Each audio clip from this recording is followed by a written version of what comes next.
I'm a member of the winningest team in professional football. We've been to the playoffs 30-some-odd times. The Patriots have been there 6 times. Haven't won yet. We'll see who wins today.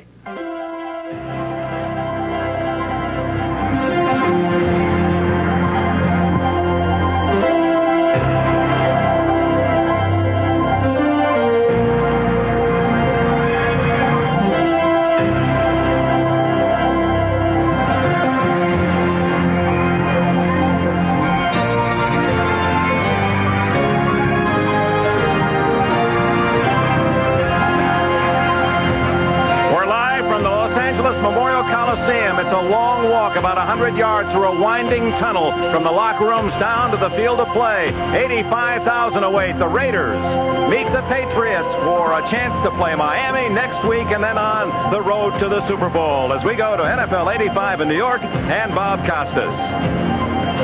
All right, Dick, thanks a lot. Don't go anywhere. We'll be coming back to you and Merlin Olsen at the Coliseum in just a few moments. Pete Axthelm is with me here in New York. Ahmad Rashad will report from the sidelines for us in L.A. We'll also join Larry King with his items from Washington a bit later in the program. First of all, as you probably know, the Bears have blanked the Giants at Soldier Field 21-0, the Bears' first home playoff game since they met the Giants in that classic 1963 NFL title contest. Also dominated by defense, also won by the Bears 22 years ago by a score of 14-10. Today, 21-0. It was 7-0 Bears at halftime. The Giant defense was playing them very tough. In the second half, McMahon hit Dennis McKinnon with a pair of touchdown passes. That provided the final margin. You may recall that yesterday, Pete Axthelm predicted this game almost right on the nose to the dismay of Giant fans everywhere. Joe Morris carried 12 times for 32 yards for the Giants before a shoulder injury and also a knock on the head sidelined him. Phil Simms threw for better than 200 yards but couldn't get the Giants into the end zone. A big day for Walter Payton in very cold conditions,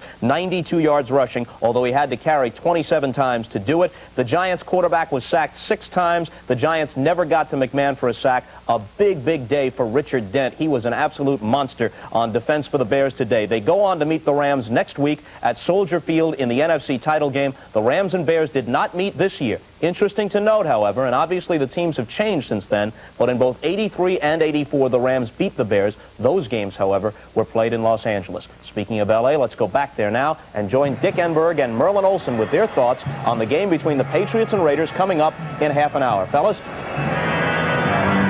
Bob, we thought weather would be a factor in Los Angeles as well as 85,000 plus file into the Coliseum. It rained in Southern California last night. We had sprinkles this morning, but Merlin Olsen, that field appears to be in terrific condition.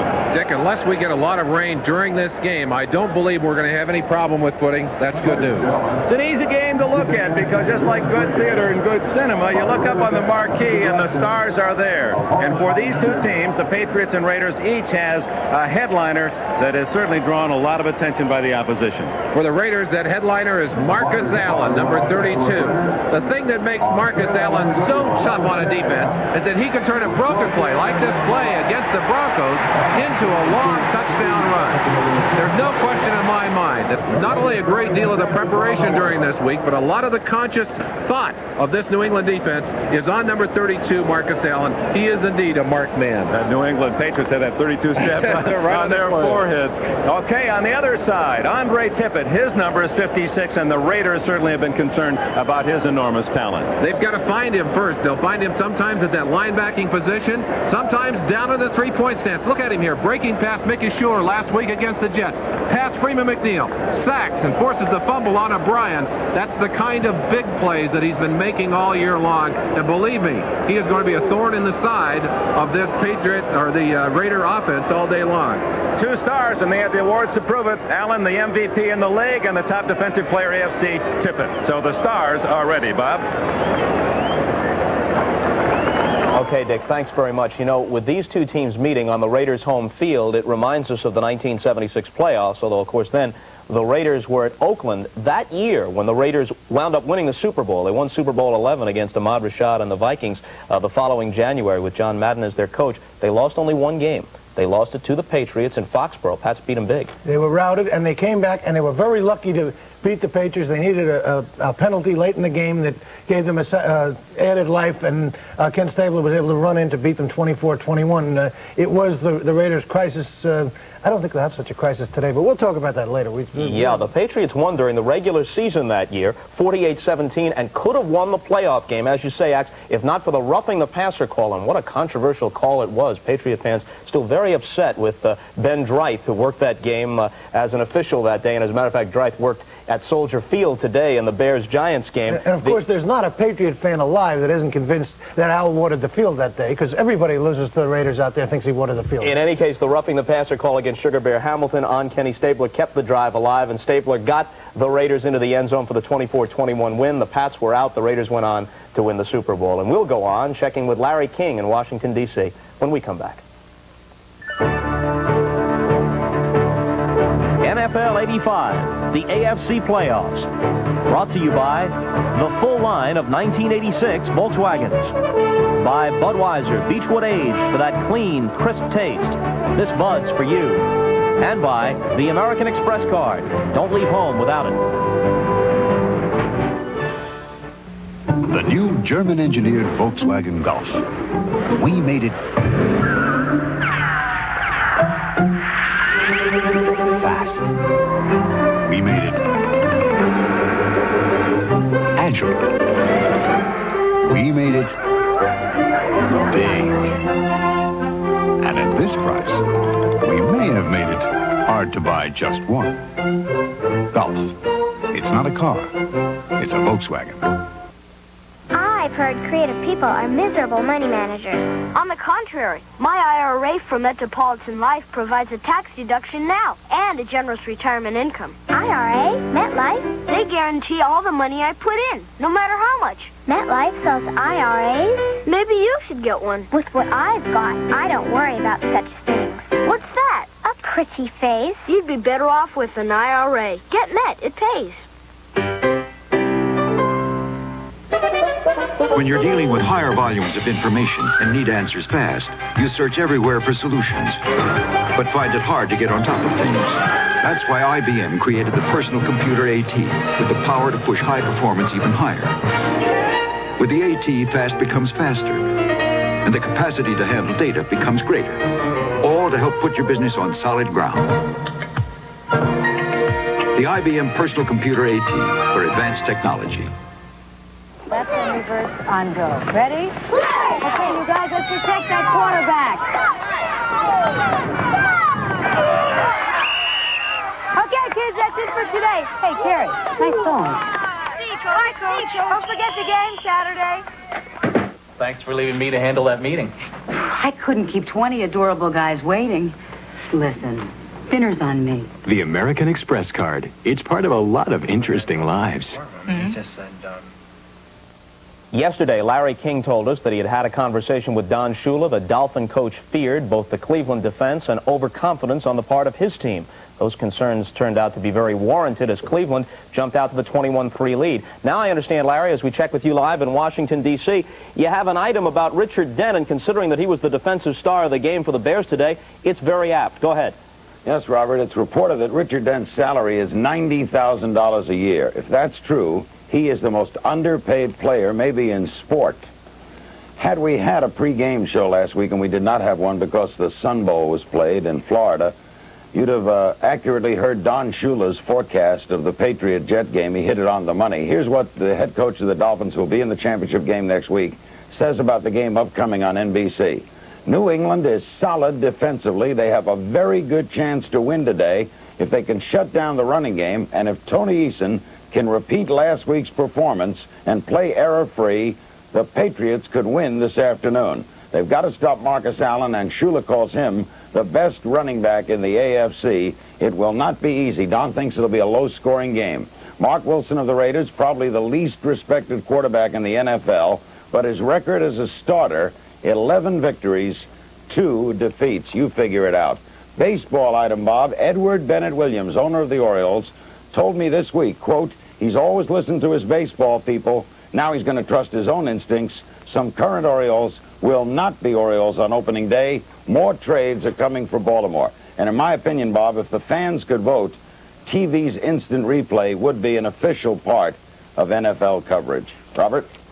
Larry, thanks a lot. And one of the items you brought up, I want to kick around here with Pete Axthelm. No love lost between Billy Sullivan and Al Davis. No doubt about that. In fact, it goes back to the 60s. Before the leagues merged, Al Davis, you may recall, prior to the merger, was the commissioner of the AFL. But Billy Sullivan, as the Patriot owner, opposed his appointment. And in fact, this is ironic, Sullivan's choice was Bill Veeck. That's right. That was the start of the bad blood, and of course it went on through the years. Sullivan went to L.A., testified against Al Davis moving the Raiders from Oakland to L.A. At the time, Lee Montville had a very good column on this in the Globe yesterday, the Boston Globe. At the time, somebody said to Sullivan, you should never testify against Al. He'll come by to testify against you. And sure enough, when Sullivan was sued by stockholders, Al arrived in Boston to testify against him. Definitely not a friendly rivalry. So a little subplot as we prepare for the Patriots-Raiders game from the Coliseum in L.A. We'll go back out to the field and get the insights of Ahmad Rashad when we continue on NFL 85.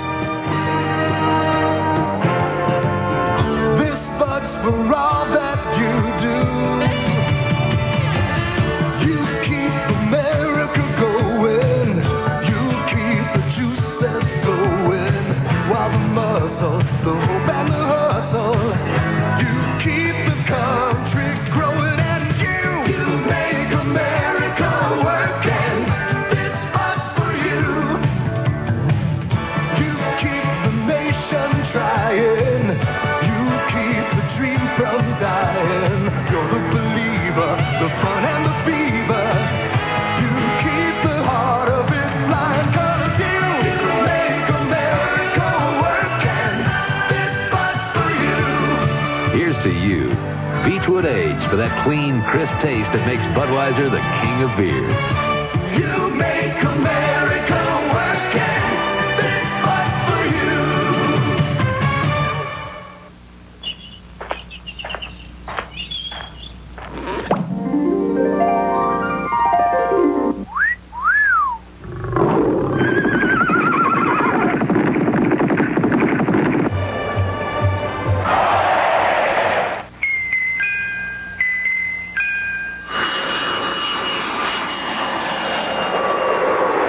The affordable German road car.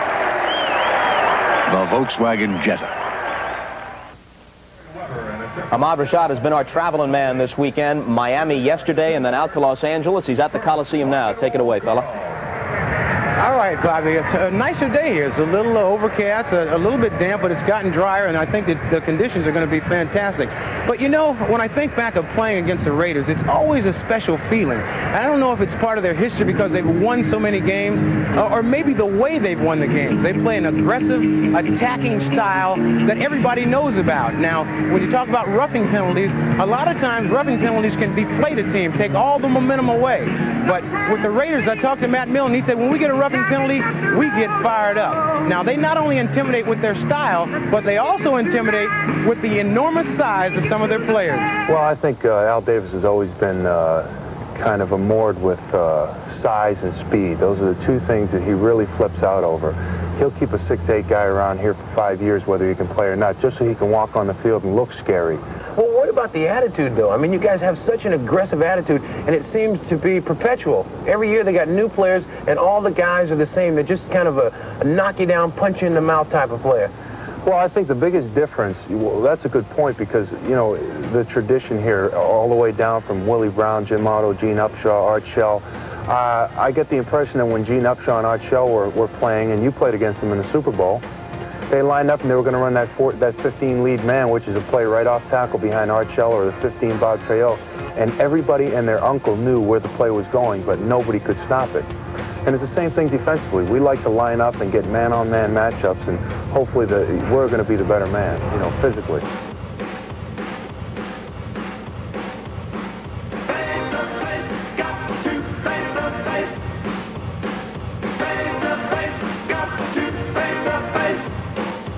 What about, you talk about a guy named like Matt Millen, and he seems to me the perfect Raider. Boy, he'll take you right in the face and knock you out. Well, Bub is the kind of guy, you know, it's funny that we're playing the Patriots. I know a lot of guards try to chop Matt. They go low on him because they don't want to take him on up high. And this is one of the guys who loves to play against John Hanna, because John Hanna will come out and try to knock your block off. And for Matt, that's his game. All right, now, you talk about the Raider mystique. You once described it as punching, pushing, and pointing.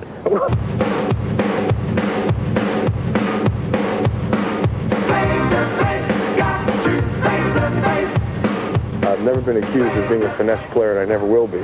And that's not what they want here. What about the fighting? I mean, sometimes when the Raiders are flat, and you take a look at this boy's face here. I mean, nice guy, nice guy. When the Raiders are flat, you see a fight break out. And every time I look, I see number 55, which is you, always in there in the middle of it. We're not a catch-up kind of team. We're a team that has to fight and scratch and do everything we can to stay there, then get a big play and win the game.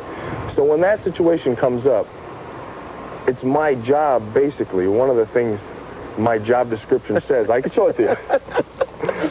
I have to do something. If I don't do it, most of the time it won't get done. You know, one of the strangest things is you're one of the few teams that don't have to roll into a playoff situation. You guys could have lost your last game, but if it's a playoff situation, you're always ready to play. Al Davis is not going to let this team get complacent. Tom Flores is not going to let this team take anything lightly. And from season to season, from year to year, what you see in 1985 is the same thing you saw in 1963, and it's going to be the same thing you're going to see in 2000. Winning a championship is nothing uncommon here. Winning a Super Bowl is the standard. It's the standard by which we are judged by our owner and by our peers, because we expect to be in the playoffs, we expect to win those championships, and we expect to have a shot at that Super Bowl. And we don't celebrate until the Super Bowl's over. And that's only for about 15 minutes, and then Mr. Davis is thinking about the next year. Well, the Patriots stand in the way of their goal this year. And when you think about the Patriots, it's not the same team that you've seen in the past. They've got 7 guys going to the Pro Bowl, a new coach in Raymond Berry, who has instilled a confidence in this team. He's also created an atmosphere that these guys can go out and play winning football. And being around these guys this morning, they honestly feel like their goal is going to the Super Bowl, and the Raiders stand in their way. Now, talking about some matchups. Michael Haynes may be going against Stanley Morgan. I talked to both these guys this morning, and Michael says the problem that he could have with Stanley is that the Patriots like to run 20-yard pass routes, and that's hard for any defensive back to cover a wide receiver for that long of a time. The only thing that he can count on is Howie Long and company putting pressure on Eason. On the other side, Stanley Morgan feels like if his quarterback gets time, there isn't a cornerback in the league that can cover him and Irving Fryer. It should lead to a very good matchup. We'll come back to talk about that at halftime. All right, back to you, Bob. Okay, Ahmad, and you may have heard in the background Randy Newman's I Love L.A. We'll see whether the Patriots are singing that song about 3 hours from now. The Patriots are the subject of Pete Axthelm's essay when we return. Hilton presents the NFL Competition Classics. Dallas Cowboy running back Tony Dorsett's ability to break, corner, and spin out of trouble has helped him to become only the 6th man in league history to rush for over 10,000 yards. On the fast tracks around the NFL, Dorsett is the Ferrari of running backs. Here he goes. His ambition gives him a 5th gear, a gear that shifts him into the express lane of easy touchdown.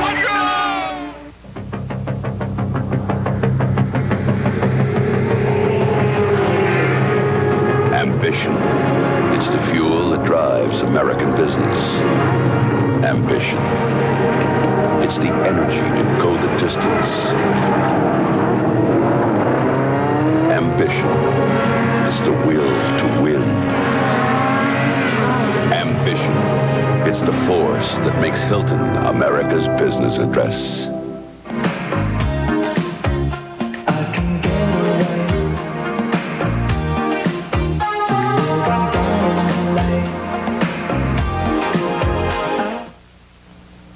Give me a light. No, Bud Light. If you just ask for a light beer, Thanks. you never know what you'll get. Nah, give me a light. No, Bud Light. So if you want the less filling light beer with the first name and taste, don't just ask for a light beer. Give me a light. Ask them to bring out their best. Bud Light. Bud Light. Because everything else is just a light. The new German-engineered Volkswagen Golf. We made it fast. We made it agile. We made it big. And at this price, we may have made it hard to buy just one. Golf. It's not a car. It's a Volkswagen.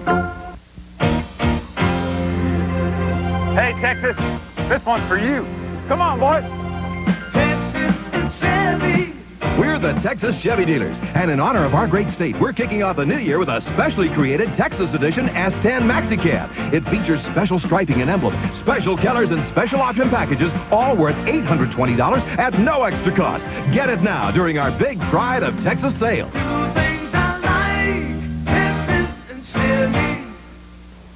As they prepare to enter the lair of the big bad Raiders, will the New England Patriots be intimidated today? Not likely, says Pete Axthelm, because now they've got heart.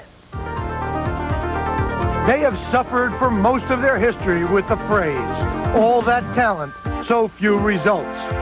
They wear red, white, and blue, but fans know they are as American as feather bedding. Like the lucky guys who shoveled coal long after the trains had become electric, the New England Patriots always seem to find the easy way out of contention. Remember the early AFL days when the Patriots actually entered a title game and departed San Diego with a 41-point defeat? Then came 1976, when the Pats were about to devour the mighty Raiders, but the officials frowned on the table manners of Sugar Bear Hamilton, and Ken Stabler survived to enjoy the dessert. 2 years later, Coach Chuck Fairbanks left the party before the band even got tuned up. The talented Patriots finished the season on a very off-key note. Finally, let's blow a horn for former coach Cleve Rush.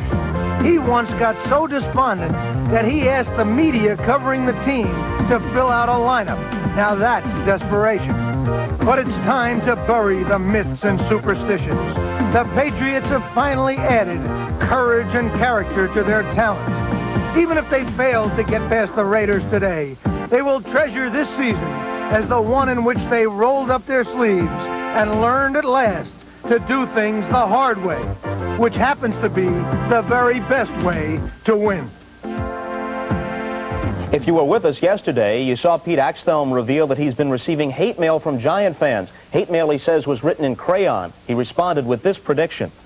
Sharpen up your Crayolas, Giant fans. I have more to tell you. The Bears are going to shut them out. The Bears are going to shut them out at Soldier Field Shut tomorrow. them down. Whatever color crayon you want to write the score in. Look for like 23-0 in that game. Well, I apologize I didn't have the score exact. But Giant fans, this crayon's for you. A big 0. And I'm proud of it. I'm sorry we couldn't get the score exactly right. Only a safety separated you from your 23-0 prediction. By the way, in light of all this antagonism, have they beefed up security around the place? The irate Giant fans are likely to be on the sidewalk by the time this is over. I'm using this picket line of crayons to keep them out of here. All right, very quickly, Patriots, Raiders. Raiders are favored by 5.5. Raiders haven't allowed a touchdown in more than 10 periods. I think they'll keep it up. I think New England Super Bowl was last week. This is the day the Raiders will win. Raiders minus 5.5. All right, actually, introductions are underway at the Coliseum. Let's go out there now and rejoin Dick Enberg and Merlin Olsen. We'll see you at halftime. Number 38, Roland James. All right, Bob Costas, as you can see, even down at the far end, the peristyle end of the Coliseum, folks starting to settle in. That would be the crowd that would be in the high 80s. The New England Patriots are being introduced now. There's the Pro Bowler at cornerback Raymond Claiborne, a good friend of Mike Haynes, who is a Pro Bowler also, the former Patriot, now with the Raiders, and the crowd salutes the silver and black, the Los Angeles Raiders, and Howie Long apparently will be introduced first.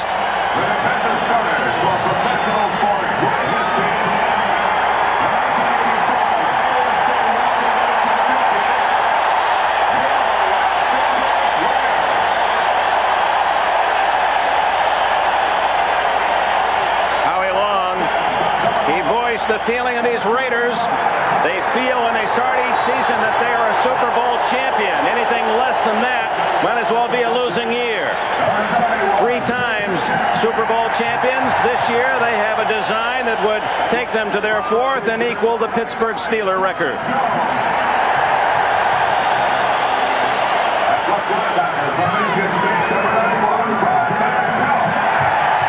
With the Patriots, the Raiders will have 4 men in that Pro Bowl game. There's one of them, Mike Haynes.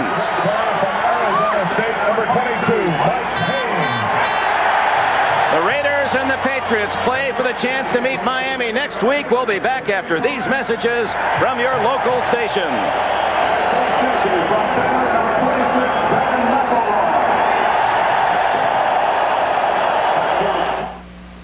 From Houdini to Whodunit, it's magic the way they solve murders. Al Linden and Harry Morgan crack impossible cases in Black's Magic, premiering tonight.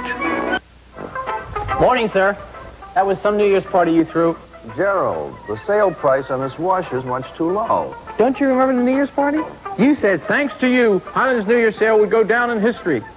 So I lowered the price on this washer? Actually, sir, you lowered the prices of all these appliances. Oh, no. And the stereos and those tape recorders and those receivers. Good morning, boss. Who are they? Don't you remember? You hired them at the party. Why didn't Mr. Ewing stop me? He tried. You fired him. What else did I do? Well, you knocked down the price on this GE 25-inch color console with automatic color control to just $366. And you put this Litton microwave with automatic timer on sale for just $114. What have I done? Don't worry, sir. It's only for a few days. Besides, everyone's probably too wiped out from New Year's to come. You really think so? Sure. The Highland Superstore's New Year's sale, now through Monday, January 6th. Why is Texas Commerce one of the top trust investment managers in the country? Because of a top-ranking 5-year investment performance record and a tailor-made approach to our customers' needs. They're diligent, hard-working, plenty of sweat. I'm really happy with Texas Commerce. It all boils down to people. Experienced professionals who solve trust problems person to person. You see, it does make a difference where you bank. Texas Commerce and its trust bankers are working for your success. Tanya Cook, weeknights on News 36. The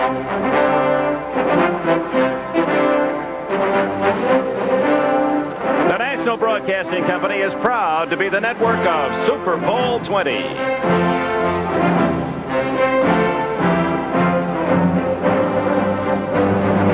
Today, from the Memorial Coliseum in Los Angeles, California, it's the AFC Divisional Playoff game. The New England Patriots and the Los Angeles Raiders. Brought to you by Ford and your local Ford dealer. Have you driven a Ford lately? By Hewlett-Packard, the people who turn your business computing problem into a business computing solution. And by Old Milwaukee and Old Milwaukee Light. It doesn't get any better than this.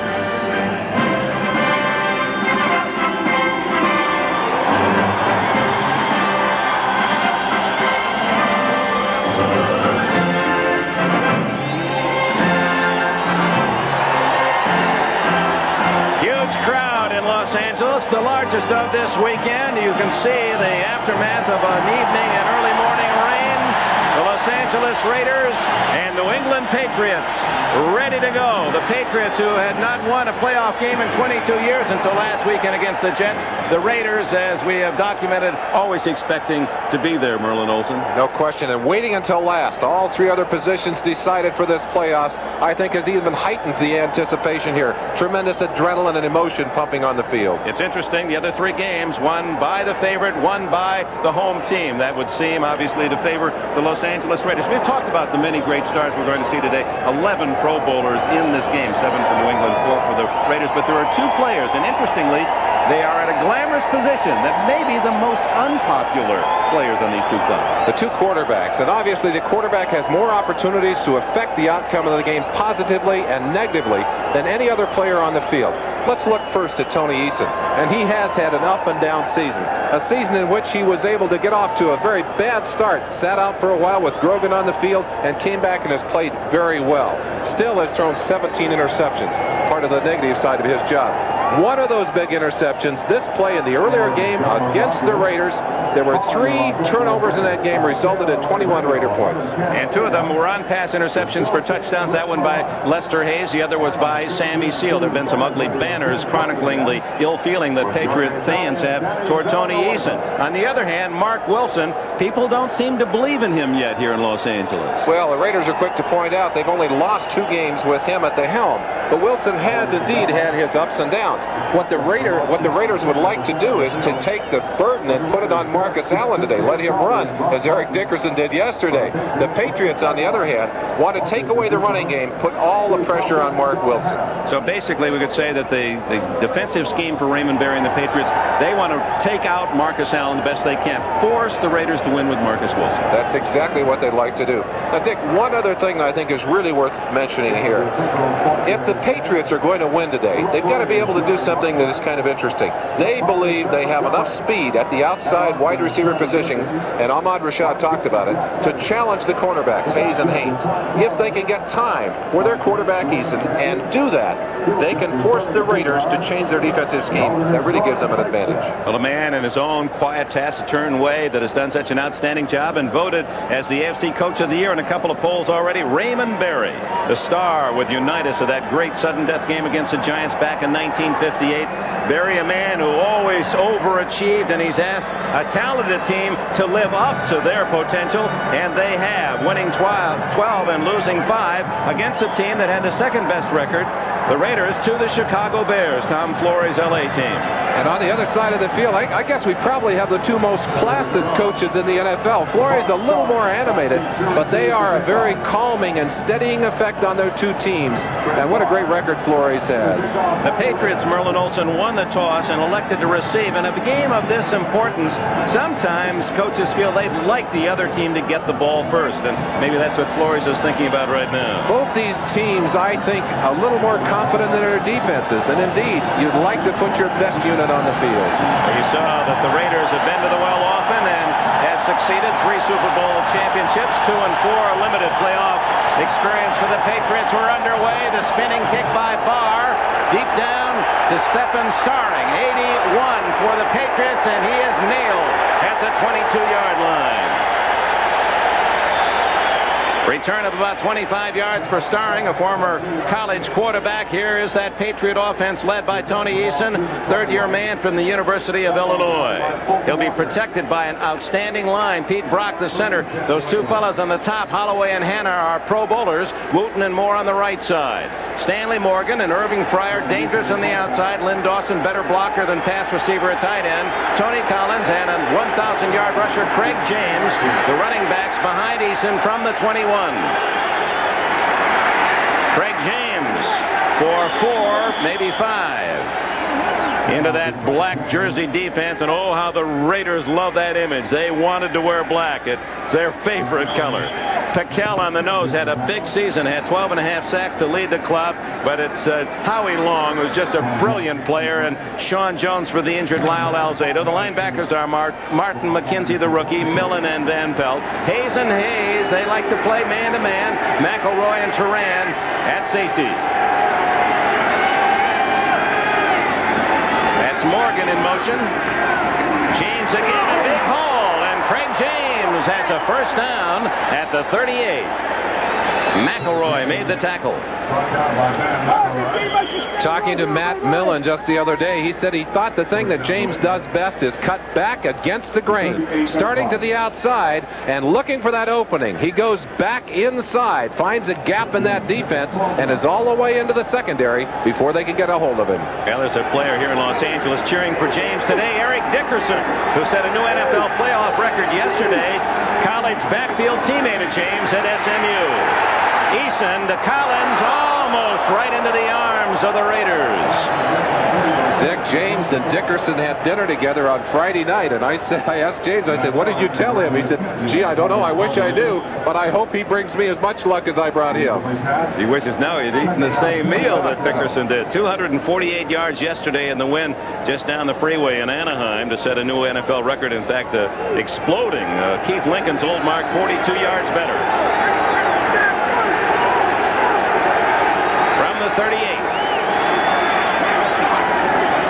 Little delay to James outside and tripped up at the 43, maybe the 44. Bill Piquel made a good ankle tackle just as James trying to sprint into the clear.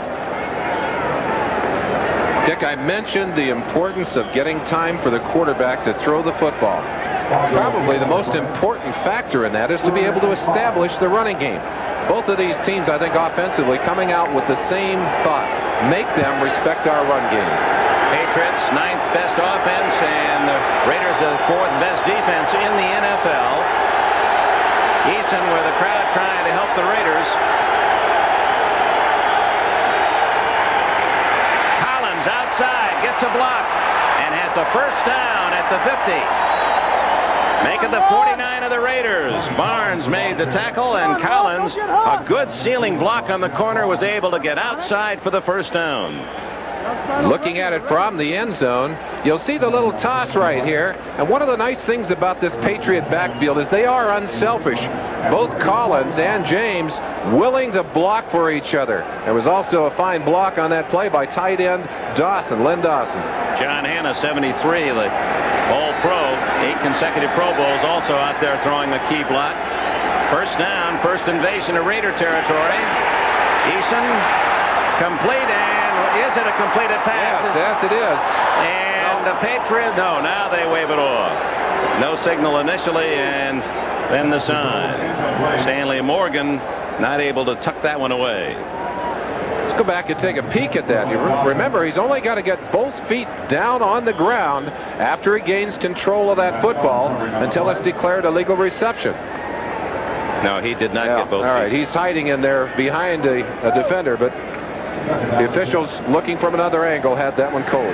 Morgan, the all-time career leader for the Patriots, and the best yardage per catch ever in the NFL, averaging 20.5 yards every time he's caught one. James in the corner, shut off by Howie Long.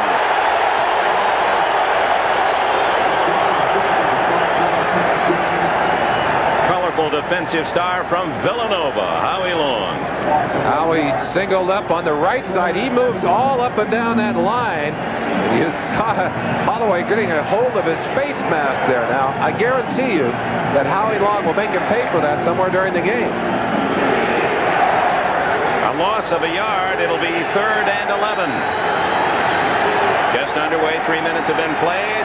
Patriots with the opening kickoff, driving to midfield, and now 3rd and long for Eason, and he's in big trouble. Sean Jones, number 99. He's played 3 games since Alzado was injured, 5.5 sacks in those 3 games, and he picks up a -14 on that play. Jones will come from the right side as Eason is back in the shotgun, and there is no protection there. Howie Long coming from that right end position. Pickell, there are 5 Raiders there. That's a jailbreak on Eason, and that's not a good sign for this Patriot offense. To kick, Rich Camarillo, 5th best punter in average this year with that 42.9 mark. Fulton Walker, who set an NFL record for yardage returned on punt. That's a line driver. 21. Whoa. Fumble. 3 ball. And who's got it? No signal yet. It appeared that a white jersey was on it, but then they were in a tug-of-war. They're still in a tug-of-war down there. Some of the best fights in football are at the bottom of those stacks when the fumble is loose. It's New England's ball, and the first big break goes to the Patriots. Raymond Berry's special teams come up with a fumble of Fulton Walker. One of the big concerns of this offensive team, at least the special teams, was the line drive punt. Fulton Walker had it there, and too much time, I think. That ball loose on the ground, and there is the ball being picked up. Here's the look from the other side of the field. And number 28, Jim Bowman, a rookie from Central Michigan, will be late coming in on the play. And there he is on the right of your screen. Apparently he's the man who covered the ball. His first fumble recovery. He was talking to me yesterday. He said, I want to make a big play tomorrow. Yeah, he's made a big one here early. Didn't take long. So the break for the Patriots from the Raider 22. A pass play. James is 2 for 2. Make it 3 for 3 this year. He hits Tony Collins. The only difference with that one from those during the regular season is other 2 went for touchdowns. A real heady play by James. His first look on that play was downfield to Irving Fryer, looking for the touchdown. Looked like he finally was able to turn back inside and realizing that that was a dangerous pass, through the safe pass. A gain of about 7.5. So it's second and a long 2.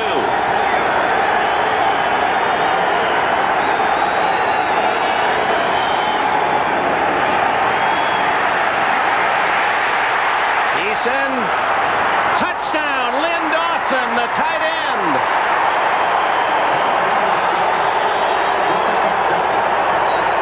And just as the Chicago Bears had capitalized on a giant mistake in that game earlier today, the Patriots come up with a touchdown off the turnover on special teams. That's a good scramble by Eason getting to the outside. This was something that the Raider defense was concerned about. He runs well. He gets extra time here. He throws it to a man who's well covered. Dawson covered by 30, Turan, but he throws it high enough to get over Turan's hands and into the hands of the tight end. What a great throw. The 6'3 Dawson leaping high above the defender. Tony Franklin adds the extra point. A 13-yard touchdown from Eason to Lynn Dawson. Dawson did not catch a touchdown pass all year, but he has a big one early in this playoff. Champion rock climber Ron Kaup knows the thrills and the difficulties of conquering rugged mountains. That's why he likes a Ford Bronco 2. He knows that Bronco 2 has the built-in toughness to take it and the power to make it, now with the most powerful engine in its class. And this year, Bronco 2 breaks through with new electric touch drive. You just touch a button, and the Bronco 2 shifts from two-wheel to ground-grabbing four-wheel drive, no matter what your speed. No wonder Ford Bronco 2 makes it to the top. The best-built American trucks are built. Ford Top.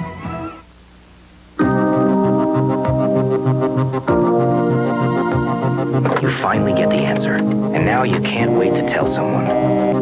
Here at Hewlett-Packard, we never stop thinking about how our business computing equipment can be used to solve your company's problems. It's the Hewlett-Packard way of doing things. We're always asking, what if? I've got it.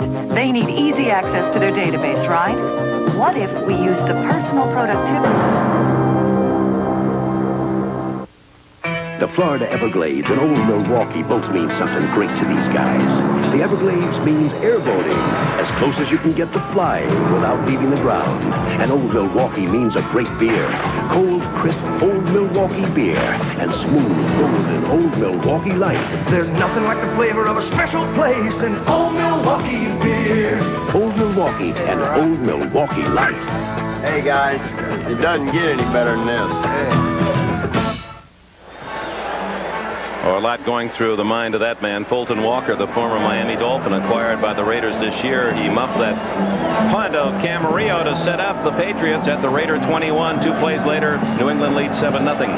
Important that we point out that he is one of the reasons that the Raiders had such a great year, setting a new punt return record. Very often, players in this game just a little tight at the beginning. The kickoff by Tony Franklin. His boots have been short, and so it is. At the 13, Walker gets another chance. And he's making the most of it at the 40. He's out to the 50-yard line. Fulton Walker makes amends. Well, that's the positive. Let's go back to the play that set up the Patriots score. I think one of the things that happened to Fulton Walker on that punt is that it came so quickly to him that he knew he had a chance at a big return, and he was able to get his eye on it, but then took his eyes and put them down the field, and it was too late. That ball was rolling on the ground. Raiders' first play from scrimmage. Who else but Marcus Allen gets the call, and he fumbles. And Todd Christensen was able to cover it back at the 41-yard line, but the whistle had blown the play dead, so that's a gain of a yard for Marcus Allen. Let's check that Raider offense with Mark Wilson at the controls. The offensive line, big. Most Barr, maybe the tallest center in the league, with Marvin and Hannah guards. Davis and Lawrence at tackle. Christensen is the tight end. Hester and Williams are the wideouts, with Wilson and the blocker Frank Hawkins, or Allen and the blocker Hawkins behind Wilson. Looking for Christensen. Instead, it is intercepted by the Patriots. Ronnie Lepet at the 36-yard line. Lepet diving in front of the intended receiver, and New England has turned it over again. We talked about the big plays by the quarterback. We've seen the touchdown by Eason, the positive play, the negative side right there. Dokey Williams looking for that ball, but Lepet comes up with it in his hands.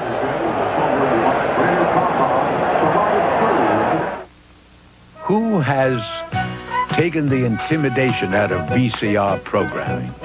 Give me that. RCA, with the first remote programmable VCR. Bird brain. You record exactly what you want, when you want, by remote control, for easy mistake-proof programming. So simple. I can do it myself. From RCA. Have you looked at Allstate homeowners rates lately? Wow. They're low. You may be surprised how low they are. A member of the Sears Financial Network. No matter what you do in life, Dean Witter will help you plan your investments based on your individual needs. Everybody is somebody at Dean Witter. A member of the Sears Financial Network. Some companies rent you a car, and that's it. But Hertz is with you all the way, with customer service representatives to speed you on your way. Computerized driving directions to help you find your way, and 24-hour road service in case you get stuck on the way. So you have a choice for your money. You can rent from a company that just gives you a car, or rent a car that gives you a company. Hertz, you don't just rent a car, you rent a company. For years, this young man from the University of Miami in Florida said, "My name isn't Lippett, it's Lepet." No one would believe him until they played down against the Dolphins, and his friend said, "Hey, Lepet." So finally, just a couple of games ago, they got the right pronunciation. They did get it right, and happily so. And he doesn't care what you call him. Just say, "Hey, I intercepted that football." From the 36, Craig James. Little misdirection did not fool the Raiders. Number 54, Reggie McKenzie, up to make the tackle, the rookie from Tennessee. That was the first throw by Wilson in playoff competition. He mopped up for Jim Plunkett in Super Bowl 17, but did not throw a pass, and his first pass today is intercepted, and that's why the folks here have been grumbling about Wilson, even though he's 11-2 as a starter after the injury to Jim Plunkett.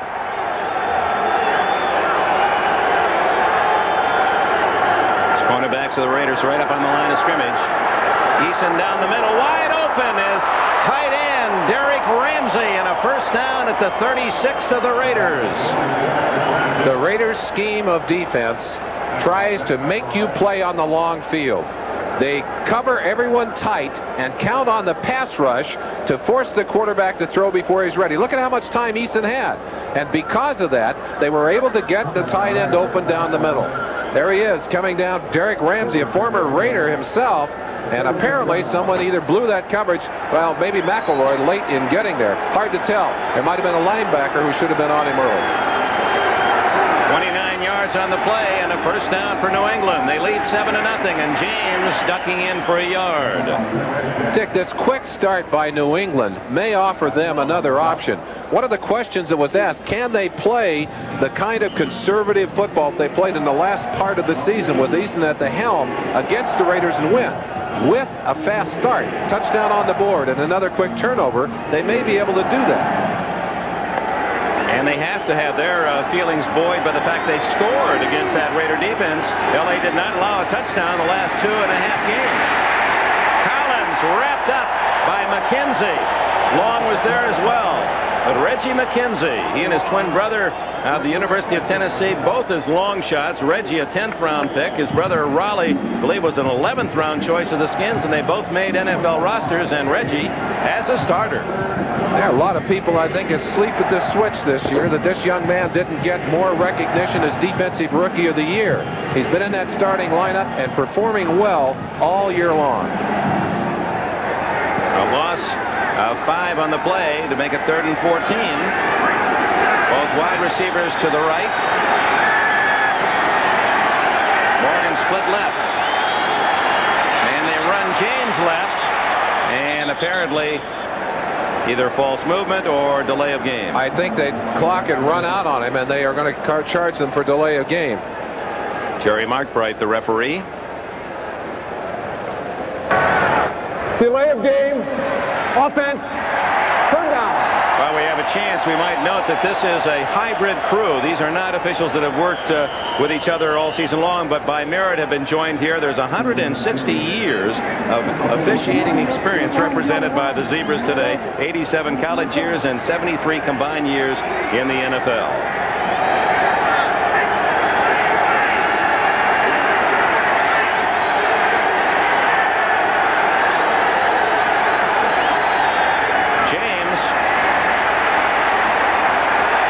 There to the 42-yard line. They're out of field goal range, we would think, and yes, Rich Camarillo will come in. Rod Martin spearheaded that defensive charge. I think that's the conservatism that I talked about a little earlier.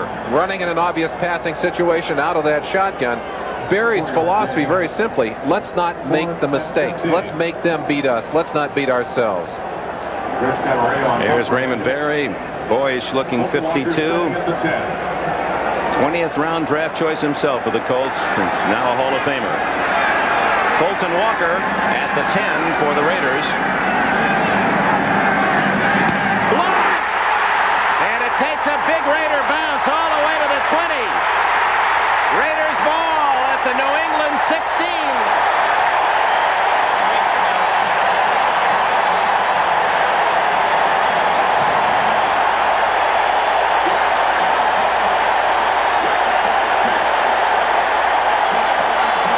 Recovered. Greg Townsend, 93, was a man who hammered it right off the foot of Camarillo.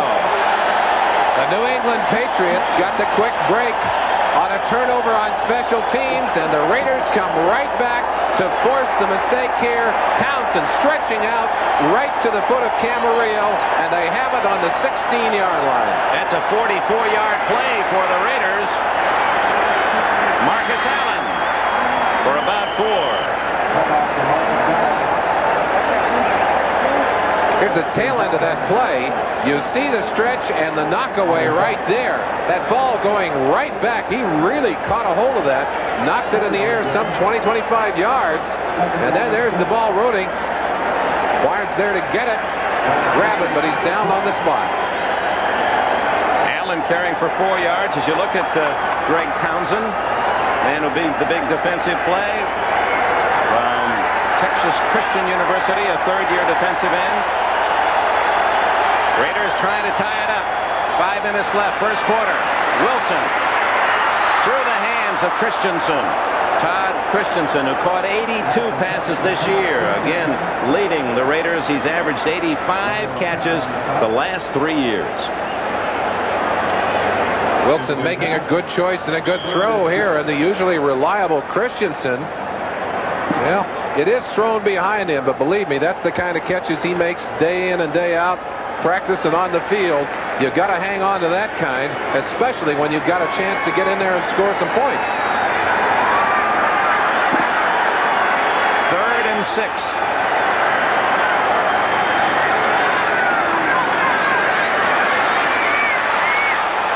Threw it away. Dokie Williams on the back line of the end zone, but Wilson didn't take any chances. Fires it away, and you hear the boos of the Raider fans. I think Mark, feeling the heat from the fans and the sideline as well, turned to the sideline right after that play to partly explain his action. I think there was a defender between himself and Dokie Williams. He put that one over the top to avoid the interception. Veteran Chris Barr to try the field goal. It will be about 30 yards as you see Dokie Williams running his pattern. Wilson to hold. And the Raiders have 3.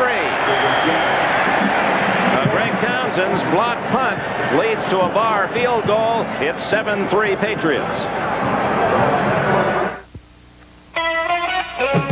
Mount Hood, Oregon and Old Milwaukee both mean something great to these guys. Mount Hood means the best summer skiing in America. And Old Milwaukee means a great beer. Cold, crisp Old Milwaukee beer and smooth, golden Old Milwaukee Light. There's nothing like the flavor of a special place than Old Milwaukee beer. Old Milwaukee and Old Milwaukee Light. Man, it doesn't get any better than this. The more things cost, the better they are. That's not always true. Consider Barbasol. Barbasol has as thick and rich a lather as any other leading foam, but Barbasol can cost half as much as the higher-priced foams. Consider also Barbasol Glide Stick Deodorant. It has a fresh, clean scent like any deodorant should, but Barbasol can cost as much as $1 less than the high-priced sticks. Barbasol Shave Cream and Barbasol Glide Stick. Great toiletries for a lot less money. Taurus, now there's an American car with the shape and the feel we've never seen before. Taurus, now there is a personal car that has exactly what we've been looking for. For all of us who will not compromise, Ford listened. Ford created Taurus for us.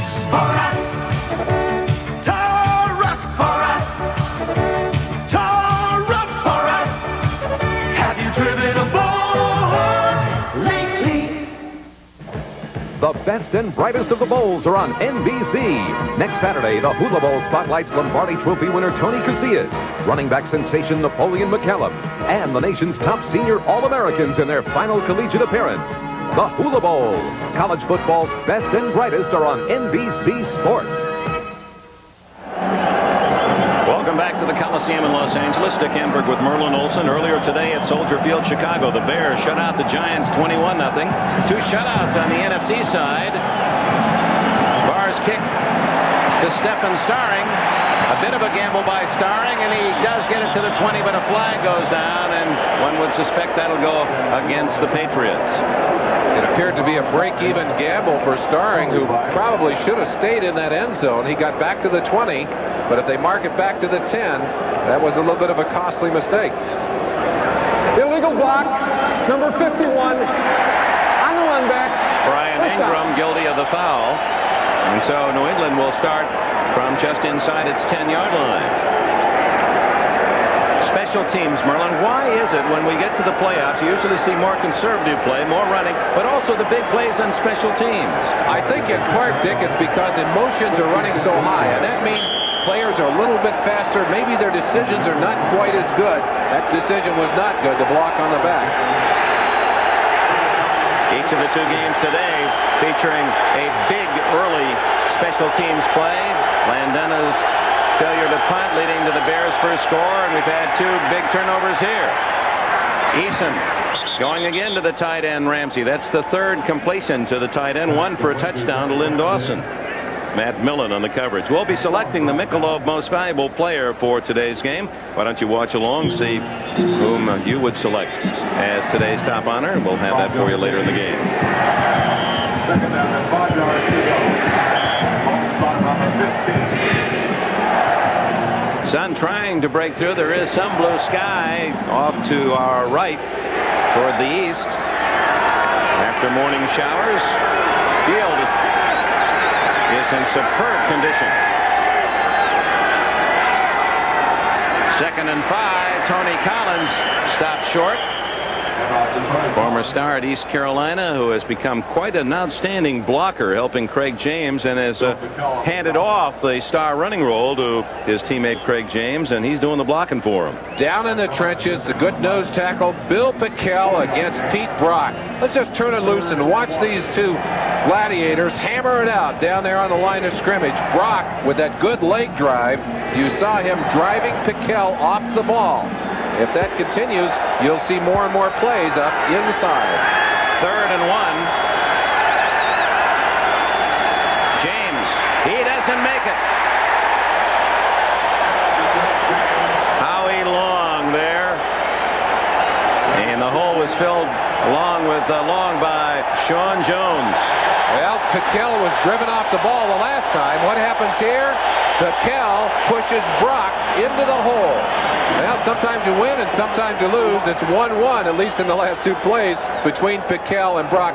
And between great players, that's the kind of battle you have. I'll win one, you'll win one. You look at the end of the day to see who has that little bit of an edge.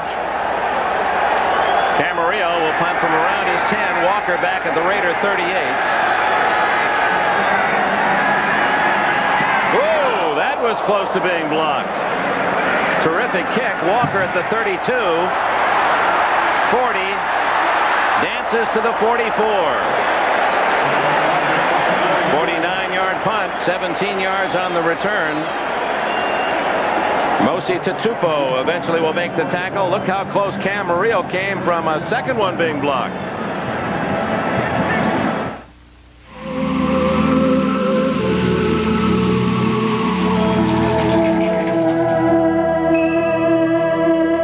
An idea can happen anytime. When you work for Hewlett-Packard, you don't just sell business computing systems, you solve problems. So when you have an idea, you do something about it. You never stop asking, what if? You know that electronic mail project for the bank? What if we used HP methods?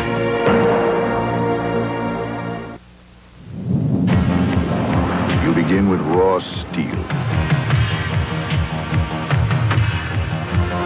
Shape it with fire, muscle, and sweat. Polish it to razor-sharp perfection.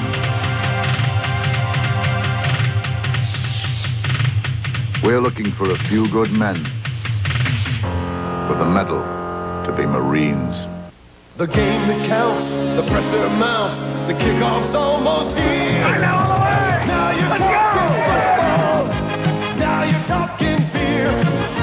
Now you're talking good times, and Stroh's is spoken here.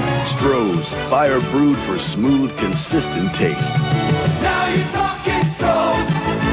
Now you're talking beer. Now you're talking good times, and Stroh's is spoken here. This winter on NBC Sports, all the excitement of college basketball is back. 2-on-2. Rivers behind the back. Oh, my. I'll even give that an oh my, Dick. It all begins Super Bowl Sunday. College basketball at 1 Eastern. It's the stuff Sundays are made of on NBC Sports. Another outstanding lineup of college basketball on NBC, perhaps our best schedule ever. So we'll look forward to sharing all the excitement in the colleges and universities around the country, January, February, and March. First down, Raiders at their 44. Marcus Allen outside to the New England 48-yard line. That was Allen's third carry of the game. He picks up 8 yards and has 12 for the first quarter. Well, and in Al McGuire's terminology, I think that's an aircraft carrier, right there. Well, he's more than a PT boat. Allen, who led the National Football League with those 1,759 yards, led in total yards, in fact set a new NFL record. He picked up another 555 on pass reception, 67 catches. Allen again, hurtling to the 45, appears to have a first down. Andre Tippett made the tackle. We mentioned Andre Tippett and the impact and the intensity that he brings to the game. He is so strong, 240 pounds. Look at him attack Todd Christensen there, and then just throw Christensen to the side and quickly get inside to make the play. He certainly would rate an impact player. Tippett, 16.5 sacks. That was just a half a sack behind the NFL leader, Richard Dent. Howie Long will be watching him, although only 10 sacks. That's misleading. He's created more than that, believe me. Allen, a little delay. First down, has 2 or 3 yards. In fact, Howie Long said he's going to paint himself like a duck. I said, why? He said, because I'm a decoy. I might as well look like one. Well, they move him up and down the line, Dick, and they really do force a team to look for Howie Long. You talk to you talk to Roddy Manning from that offensive line in New England. He said that's the first thing you do. Where's Howie? And then you work from there. And that's probably how the Raiders feel about Tippett. Where is he? Second and long. Wilson, dangerously close to being tipped into the hands of the Patriots. Todd Christensen. Pass was a bit too tall. Julius Adams applying pressure on Wilson. Julius Adams playing in his last year of football, and certainly if they win, he goes on. He said, this is the longest I've ever played. I can't believe he's still the quickest off the ball of those defensive linemen for the Patriots. You saw how it paid off there. He was the man that forced the early pass from Mark Wilson. Julius, who will retire at the end of this season, go back to his home in Macon, Georgia. He has a farm raising Black Angus cattle.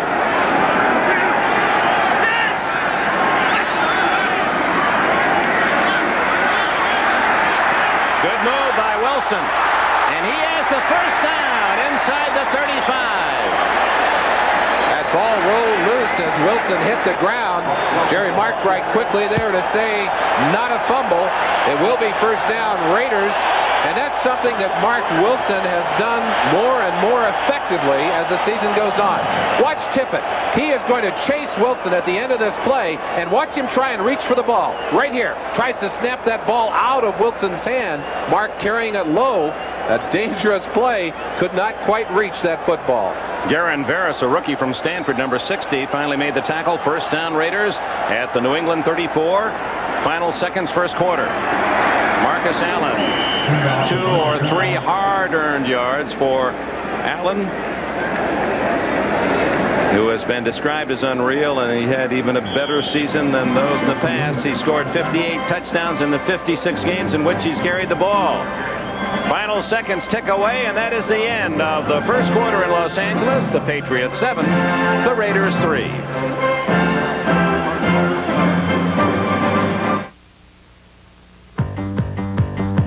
Boys got what it takes. Full tilt, all out, holy flakes. Nothing halfway, nothing sweet. Just a great big crunch of good whole wheat. Yeah, hey banana, move aside. These big flakes got nothing to hide. Wheaties, Wheaties, good whole wheat. Now go tell your mama what the big boys eat. I'm Howie Long of the Los Angeles Raiders. My wife Diane and I are new parents. This is our new baby Christopher, and we want the best for Christopher and for all children. That's why we're United Way volunteers. There are 3,300,000 problem drinkers in the age group from 14 to 17. If we've gotten even one child not to use alcohol, then we've succeeded. Through your support of the United Way, we can all be winners. This message furnished by the National Football League. Even if you can't get to Super Bowl 20 in New Orleans, you can still get the official game program. This big 182-page magazine about the Super Bowl is a collector's item. You'll relive Super Bowls past, enjoy a week-by-week review of the season, scouting reports of the contenders, and much more. The authentic Super Bowl program. Send your check for $5 plus 95 cents postage and handling to Super Bowl 20. Post Office Box 20, Trenton, New Jersey, 08651.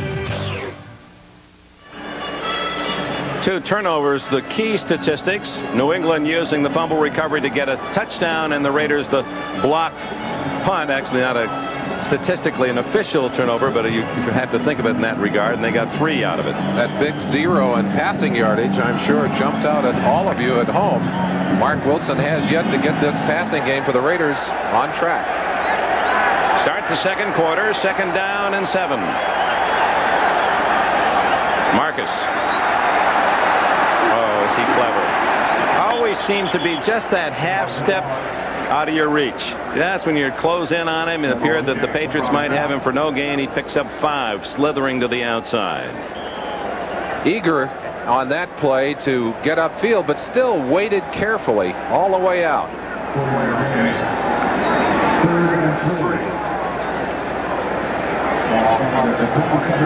Allen 6'2", a sleek 205 pounds. Dokie Williams and Jesse Hester to the right. Todd Christensen, the tight end, to the left. 3rd and 2. Wilson tipped and incomplete. Intended for Todd Christensen, one of the New England defenders. It appeared to be Roland James at safety, able to get a hand on it. 55 Don Blackman there as well.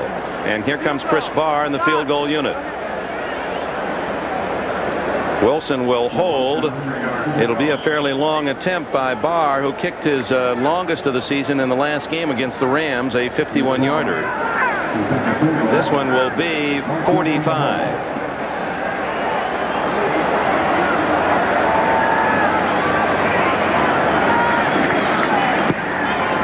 Plenty of leg. Hits the upright and skids to the outside. No good. So Barr, a bit unlucky, hits the wrong side of the bar, and it's wide right, and it remains 7-3 New England with 14:10 left in the half. Somewhere on the interstate, Sarah works and Sarah waits. She longs for her Prince Charming, and he's turning up tonight. I dream he's riding high with me. I want the man who holds the key. He's really something special, and he's driving in a Dodge. Give me 4 wheels planted firmly on the ground. Give me a new Dodge truck to turn my head around. To stay? Uh-huh. To Dodge, I say thanks a lot for my ride to Camelot. Where you're going, it's Michelob. There's a style in your life. Hi. I'm glad you're here. Hey, how did the doors turn out? Oh, right. Where you're going, you always know. No other beer is brewed and aged like exceptionally smooth Michelob. Where you're going, it's Michelob. What's black and white? Smooth, but rocky. Unpredictable. Colorful. Mysterious, but playful. And very, very big. The big island of Hawaii. There's no place like it on Earth. And there's no airline that can take you there like United. Let the friendly skies bring the big island alive.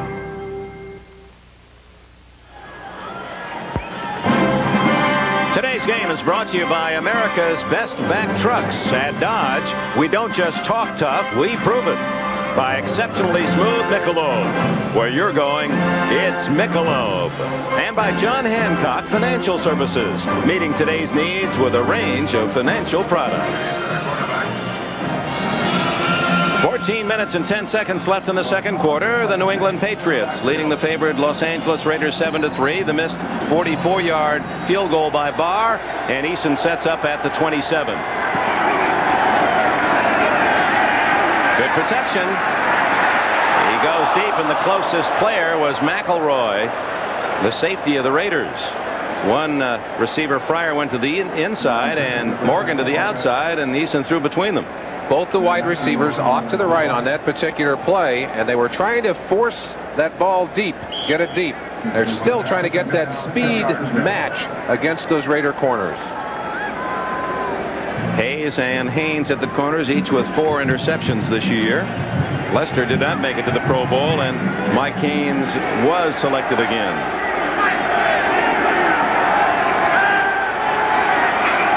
Howie Long right on the nose. And they try to run in that direction with Tony Collins. Jeff Barnes secures the tackle. We asked Pete Brock what it's like to have Howie Long on his nose.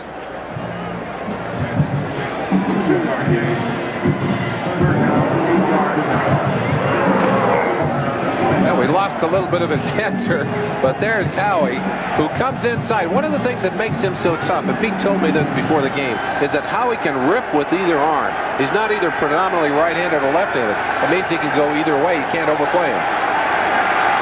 Eason on 3rd and 8. Has to eat it. Mike Davis.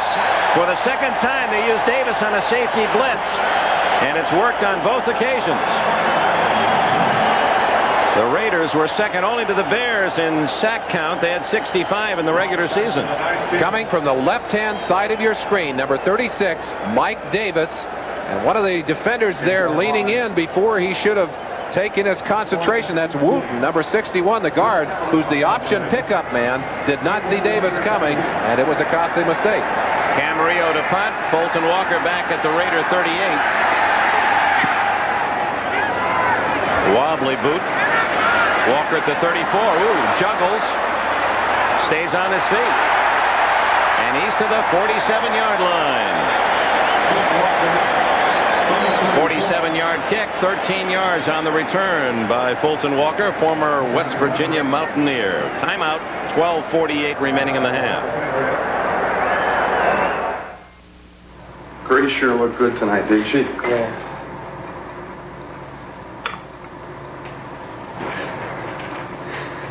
So how much you making now? Huh? I'm going 5. You gotta be making at least 25. I'm 5, maybe a little better than that. 30? Tell me yes or no. Are you making 30?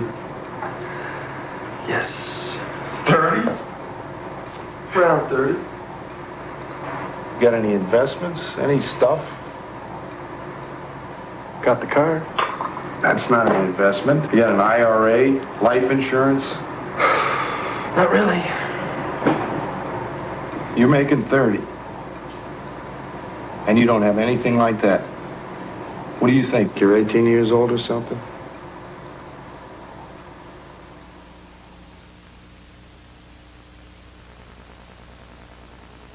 Fuel-injected Dodge Lancers come with optional turbochargers, and you can't expect that kind of power to stay put. It's the boys' night out, and they're cruising around. The boys' night out, and they're doing the sound. They're revving up, heading out, looking for fun. Dodge Lancers. We just can't keep them in the showroom. January's champions take to the greens. Only the best, only the winners will tee off of the Tournament of Champions next Saturday on NBC Sports. I'll say one thing, Merlin Olsen. I would like to own one of the airlines that fly from Oakland, San Francisco to Los Angeles on football weekends. A lot of those fans are from Oakland. You bet they are. There's still a loyal group of them that come all the way down here for games week in and week out. Marcus Allen. His longest run takes the Raiders to the 39, and with it a flag. They have been a face mask. 14 yards on the carry by Allen. We have a 5-yard face mask foul on number 31, defense. It's first down. So Fred Marion tagged for 5 more. Right at the end of that last play, you see the hand reaching in by Marion, and you see Marcus's head snap back underneath that pile. Good vision by the official to spot that one. And Marcus is stretching his knee as he lays there on the ground.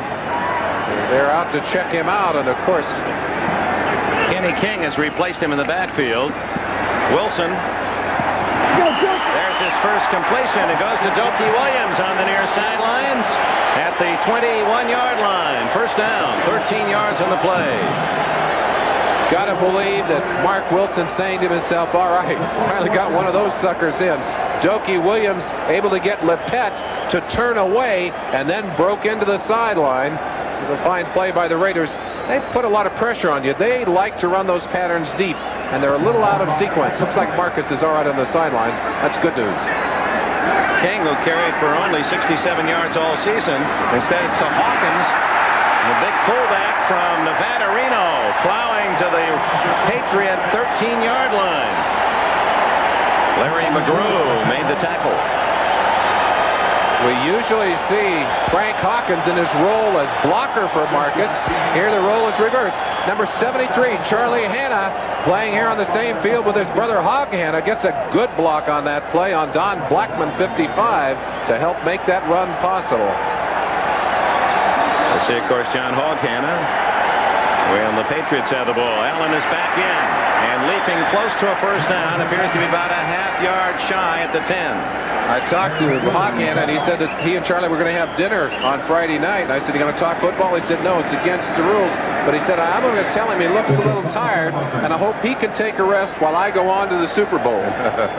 Well, they both wear the same number, easy to spot, 73. There's Hog Hanna. Some have called him the greatest lineman ever.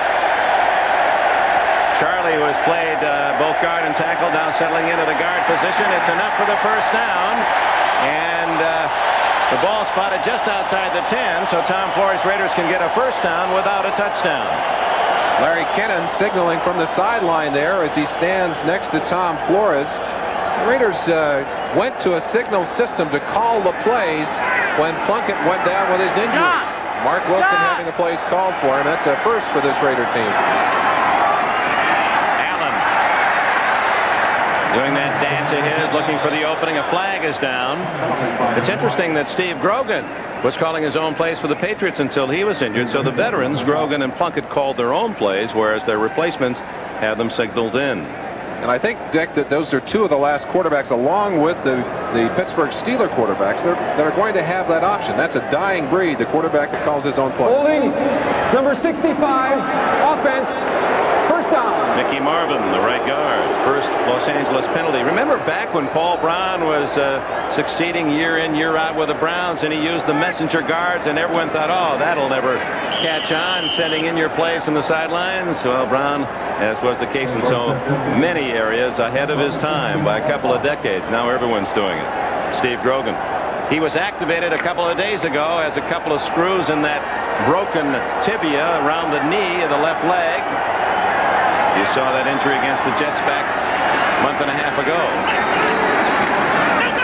After the penalty, wide open, touchdown, Hester. Jesse Hester.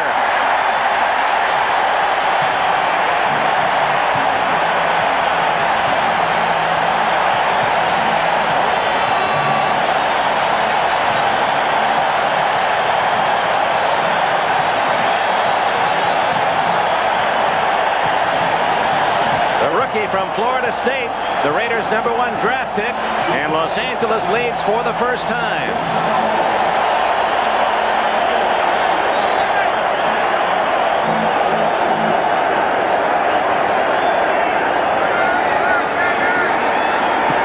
Barr's extra point down the middle. 53-yard drive in just 6 plays. Wilson to Hester, 16 yards for the touchdown. Jesse Hester had some trouble early in the year working into this new system. Great speed, and you see right there some pretty shifty moves. That little shake absolutely froze Raymond Claiborne just long enough to let Mark Wilson get that pass off. Look at Claiborne trying to react, but he's too late, coming inside out, and Hester has the touchdown. At the other end, Mark Wilson. Yeah, he knows the way and has to be pleased that he has his first touchdown throw this afternoon. We talked about the two young quarterbacks making the big plays positively and negatively. Wilson is glad to see that positive touchdown on the board in his column. Wilson, part of that tremendous line of quarterbacks to graduate out of Brigham Young University. Raymond Berry back to his notepad. That's Ron Humanik he's talking to. Humanik has done a great job of working with the offensive line. They cut their sacks by 60% on the year. Barr kicks it off. Short to the side, and on the wing it is Cedric Jones, toppled at the 24-yard line. So Eason and the New England offense on the field. Otis McKinney made the tackle along with Fulton Walker. Here comes Eason. Brother Bo is here, former star at UC Davis, Houston Oilers defensive back, rooting for his older brother.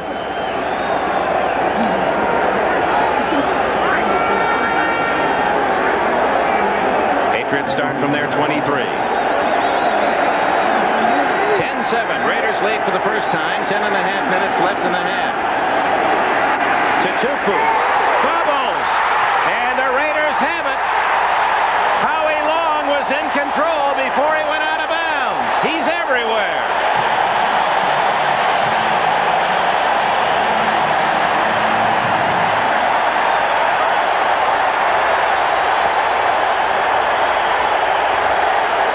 They gave you a look earlier at the impact players, Howie Long and Andre Tippett, and it doesn't take Howie Long to make the impact here as he scoops that football up, and if he could have gotten himself up the sideline, he'd have had a touchdown. Let's see if we can see who knocks that ball loose. Looked like Rod Martin, number 53, reaching in, and then the collision right there. That ball already started to break loose. Stacy Turan put his head right on the ball. So they start from the 17-yard line, a pickup of a yard or two by Marcus. Here's the handsome giant, Howie Long. Quite a character. He admits he's on his own planet. He said he's going to stay there for about 10 more years. When he retires, he's going to become a normal human being. Well, the Raiders have defensively done this all year. They put enough pressure on you to force the mistake. And that's something that the Patriots have really played well. They had last week against the Jets, 0 turnovers. It was the key to their win, I think. Today, they have made some of those mistakes. And Tutupu, who rarely fumbles, coughs it up on his only carry of the half. What do you call those in tennis? In tennis, forced errors? Those are not unforced errors. Those are forced errors. Ball at the 15-yard line. The officials talking with both sidelines. I don't know if the communications from the press box are out, if that's what that's all about. Well, if it is, you'll see them take off the headsets on both sides of the field. Or there might be a malfunction in the clock. Well, Mr. Markbright perhaps will tell us. Motioning at the big clock of the far right of the Coliseum. And we're told that it's one of the clocks, I guess the clock on the right-hand side that is not working. So,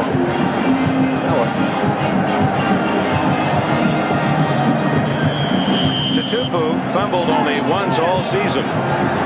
And has it knocked away by Rod Martin today. It's 2nd down and 8 at the 15.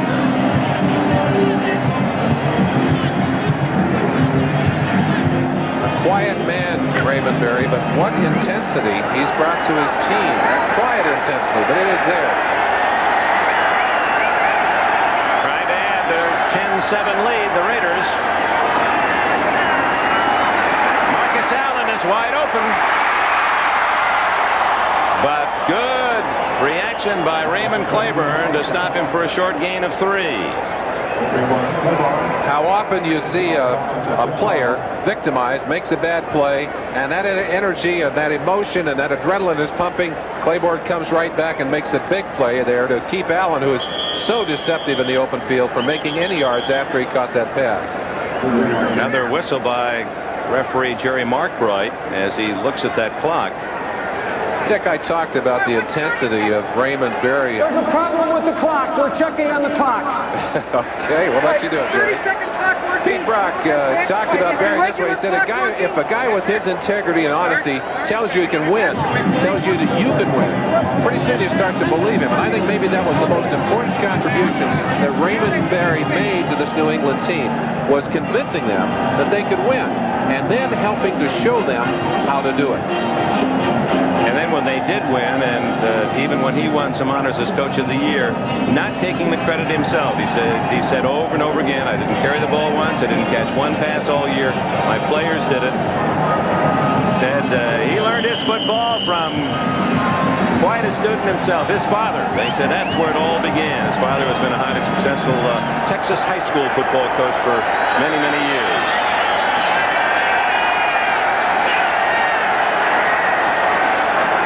Allen. Touchdown, but a flag is down. Beautiful blocking by the Raiders, but perhaps in the way they're reacting, it's against New England. Touchdown will hold.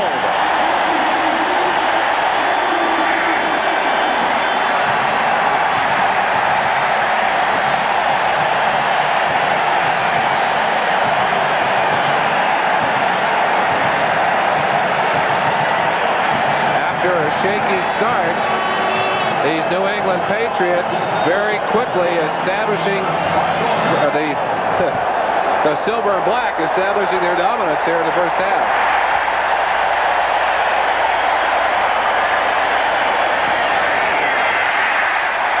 So the fumble recovered by Howie Long at the 17. A couple of plays later, Marcus Allen from 11 yards out. And now the Raiders have moved into a 17-7 lead. Marcus Allen behind the block of 27 Hawkins. Get a block inside Mickey Marvin and Henry Lawrence. And then he just puts it in the air to go over the goal line. You wonder why Marcus is open on that play? You get a chance by seeing some of the good blocks there. But right at the end of that play, that has to hurt to come down after being twisted like that and dropped right on your back. Well, you've heard that expression, nose for the goal line, a desire to get in the end zone. That picture would be the illustration in the football dictionary. Less than 2 minutes, the Raiders have gone from 7-3 down to lead 17-7. that last play. There's the block by Hawkins, 27. Really a nice block to help open the way. The 31. Fred Marion looking back as if to say, what was that, a guided missile going through there? Now the Patriots, after an early 7-0 lead, have seen the Raiders flex their muscles, and with 8:53 left in the half, need to do something themselves to turn it around. Raymond Berry may have to change his philosophy a little bit. May have to start reaching for the big play, reaching for the big ball. They have played through the latter part of the season very close to the vest, very conservatively. In this kind of game, especially when you're down by 10 points, you got to go for the big ones. Barr to kick it off. Stephen Starring is the deep man. Well kicked. Starring will take the touchback at the 20, and let's pause for station identification. This is the NBC Television Network. This is KTVV TV 36 in Austin. Canberg, welcome to the Los Angeles Memorial Coliseum, where the Raiders lead the New England Patriots 17-7 in the final of the 4 playoff games this weekend. The 2 NFC games decided by shutout. The Rams winning 20-0 yesterday, and today the Bears over the Giants 21-0. Miami had to scramble from behind to knock off the upstart Cleveland Browns. And here, after the Patriots led early, the Raiders taking charge, and Craig James rumbling for 16 yards on that first down carry before Turan and McElroy, the 2 safeties, can bring him down. Howie Long from his left end position working on big Steve the House Moore. You just see Steve's head right there. Steve has got to be about, what, 305, 310. They listed him at 285.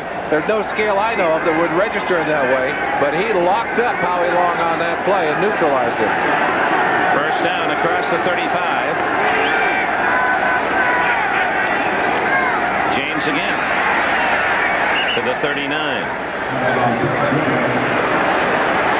Home field advantage. Of course, the very fact that a team is home in the playoffs means they've had a better record, Merlin Olsen. They earned that. They really earned it, Dick. Beyond that, here in the Coliseum, I would not feel that this would have as much advantage to the Raiders as New England's home field at Sullivan Stadium would have to their team. Weather is not a factor. It's nice today. This is not a noisy crowd, in part because of the build of this stadium.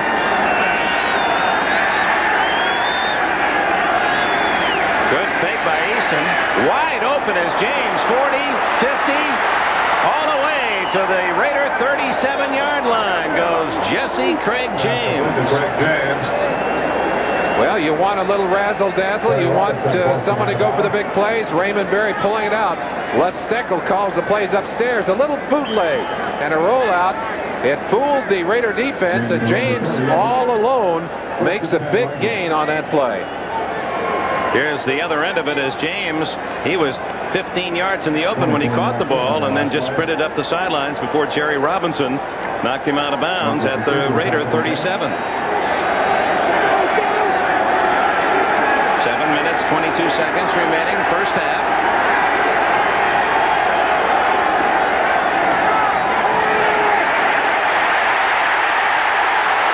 Eason. Stanley Morgan, one-hand catch. Morgan was so casual about that, didn't think he had it. He just reached out and hooked it as he went out of bounds. And watch Morgan, 86, the great star from Tennessee. And Eason scrambling, and Morgan had to ad-lib his way to the outside, and look at that. Hello. Oh, he did not have control as he went out of bounds. He was screened his back to our point of view. It appeared that he had made the play, but shows you the adroit skill of Stanley Morgan. 2nd and 10 from the 37. Tupu, he's in the open. To the 15-yard line, Mosi Tupu. He played here in this field for Southern California and blocked for Anthony Davis and Ricky Bell, Charlie White. From the opposite side of the field, you'll get a chance to sense this play. Tutupu cutting back against the grain. Play started to the left, taking advantage of a quick slide by the defense. Tutupu with good vision and good movement gets downfield. He's usually a blocker, not necessarily a running back. His longest run of the year was 11 yards. He doubled it on that carry. James breaking a tackle, and he's inside the 10-yard line. Rod Martin made the hit, and all you have to do is find a number 32, and you're going to see some offensive action today. Extra effort. What happens after that first contact? I think that's how you measure the great backs, at least one of the ways. And James giving you that extra effort, giving you that surge, good leg power to get about 3 or 4 extra yards after he was hit. Second down and 4. 17-7 Raiders. Collins, nothing there. It appeared the hole that Collins wanted was totally shut off, tried to dart to the right and gained only a yard. Reggie McKenzie there first. They love to run in behind the big left side of that line. Hog Hanna, Brian Holloway, 2 Pro Bowlers over there. When you put a back in behind them like that, there's usually room to run. But Reggie McKenzie did a good job of shutting it off from his linebacking position. Not much at all there. On a third down now, lots of substitutions in. Critical play, New England offense. Plenty of time remaining in the first half. They go with a third wide receiver, Cedric Jones. He's to the right. Eason drilling it, incomplete. A flag is down. Howie Long might have been offside. There was movement along the line. I don't know whether it was Howie or one of the offensive linemen. We'll let Jerry Markwright sort it out. If it's against the Raiders, it's a first down for New England. Offside. Defense. First down. That means that Jerry Markwright didn't know who it was. And Howie says, who is it? Who did it? I want to know. Well, sometimes you just see that black helmet and that silver along the line. Maybe we can show it to you. Let's see who is offsides. Well, right there, and it looked to me like Holloway may have started to bail out a little early. I don't blame the Raiders for being upset, and Long, who was on Holloway, was complaining because of that. He reacted to his opponent's backward move. Indeed, he was into that neutral zone and encroachment, but his argument, he was pulled in there. With the penalty, it's first and goal inside the 5. What a nice drive. Strong drive by that New England offense. But not for that last call, though. They'd be lining up for a field goal instead of first and goal. Howie's still talking to those officials. Here's that shot again. Now there's the movement by Holloway. He cannot start back. That's drawing Howie out of his position. That's an advantage of not being down in a 3-point stance. It's not as obvious when you're pulling back. Collins wrapped up, no gain. Stacy Turan in his second year from Notre Dame. He has replaced Mike Davis now at that strong safety position. 30 Turan. 2 very fine defenses on the field. We saw the Patriot defense earlier in this kind of situation. In fact, after that first turnover, forced the Raiders to go for the field goal, kept them out of the end zone. Right now, it's the Raiders who are trying to do that to the Patriots. You saw Tom Ramsey there signaling. We'll look at that again later. Ramsey signaling in the plays to Eason from the sideline. Seem more involved in his signals than we've seen some teams use.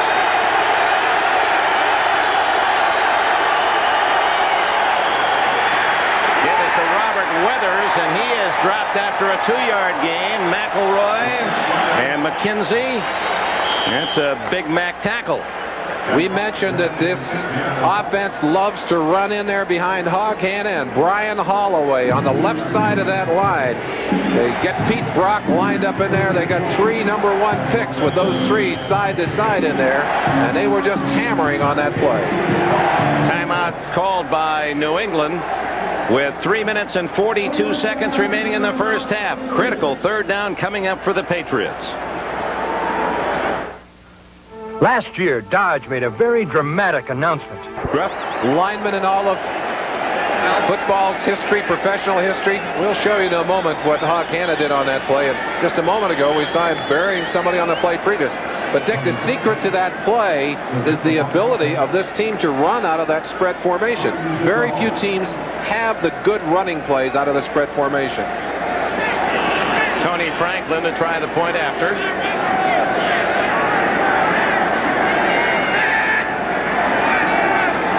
Bad snap, but a good job on the hold by Eason. And it's 17-14. Hog Hanna, number 73. John Hanna, right in the middle of your screen. Here he is, folks. He's just going to step out of there and pull to the outside and lead that convoy. Here he comes. I don't think I'd want to get in his way. Look at it right here. Stacy Turan right at the ankles and takes him off his feet. A lot of folks can make a touchdown if you get that kind of blocking. A lot of folks have never thrown or tasted a cross-body block, and that was the illustration. Watch it again. 73, right down there, hitting and rolling, and Turan with no chance, and James stepping into the end zone to make it 17-14. That's the little forward handoff. Again, Raymond Berry has only had a year to get his offensive program established in New England.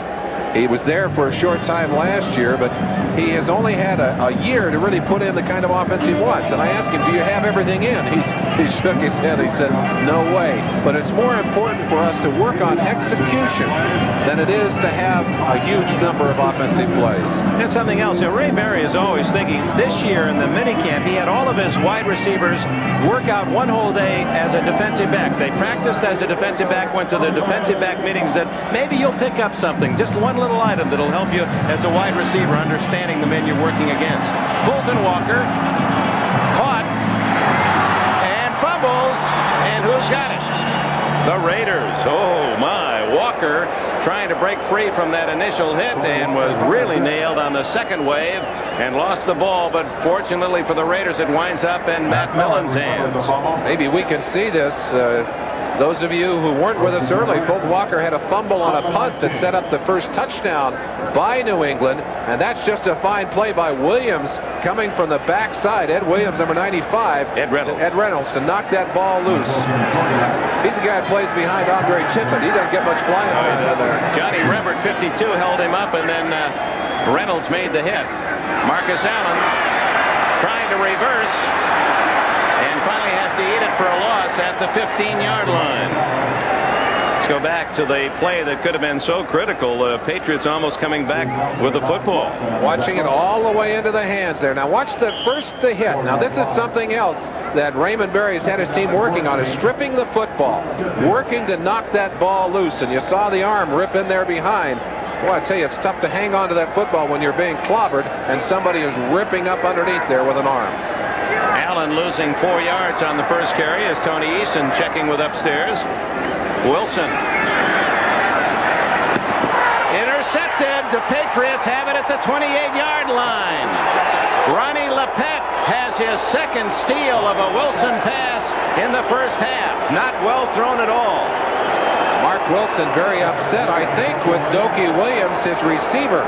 He is throwing to a point on the field that somebody's... looked like Lepet knew where it was going. He knew where it was going much better than Dokie Williams did. And Dokie has got to drive for that football. That's a timing pattern, although the Raider quarterbacks are trained not to throw that football until that receiver is driving out of the break. That ball in the air a little bit early. 30-second clock shut down completely. Would you please shut the 30-second clock down? It's not operating. Well, that's one way to take care of it.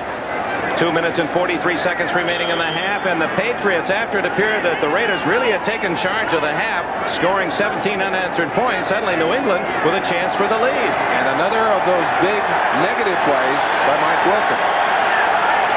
Tony Eason with Robert Weathers in the backfield, along with Craig James, and that's James following Weathers, and right into the midst of Rod Martin. One of the things you have to know about this group in that black and silver uniform is that they don't quit on the field. They don't know how to do that. One of the big play people right there, 53, Rod Martin. I got playing with him in the dressing room the other day, put a hammer lock on him. He had me on the ground before I could wiggle. He's a powerful player, a big play linebacker for that Raider team. 2nd and 9.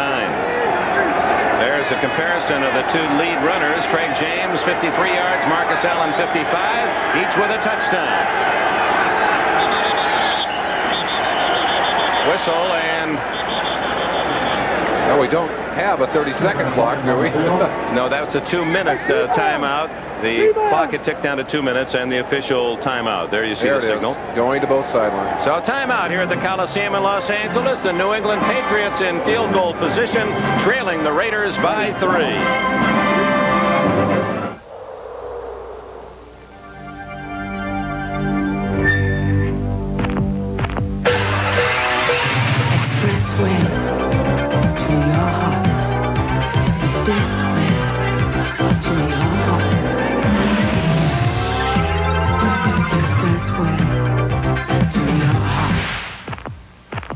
Dodge Daytona Turbo Z. It'll be an expressway to your heart. Since I hung up my size 19 sneakers, Dave and I get together for a few light beers from Miller. And argue about who was the greatest player. You were the greatest. No, Bob, you were. At least we agree Light's taste is the greatest. Yep, Light's also less filling. And you can't afford to get filled up when you're the great Bob Lanier. Come on, Dave. You won the MVP and the championship. Those were the two biggest feats in basketball. No, Bob. Those were the two biggest feats in basketball. Light beer from Miller. Everything you always wanted in a beer, and less.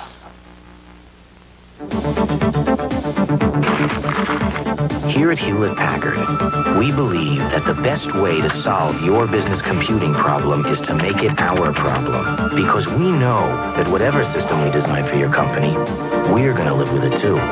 We never stop asking, what if? Wait a minute. They have this incredible backlog of data requests. You're right. What if we used the 3,000?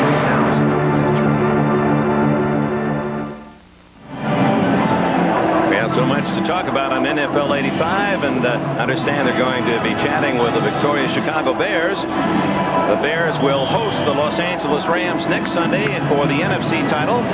That means that either Miami or the Raiders will be the host team in the late game.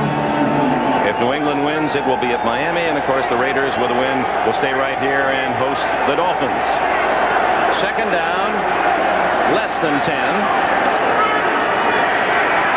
Fake reverse, and that will be an incomplete pass. It was a forward pass. Incomplete. Howie Long was right in the thick of things again for the Raiders. Lined up right on Pete Brock.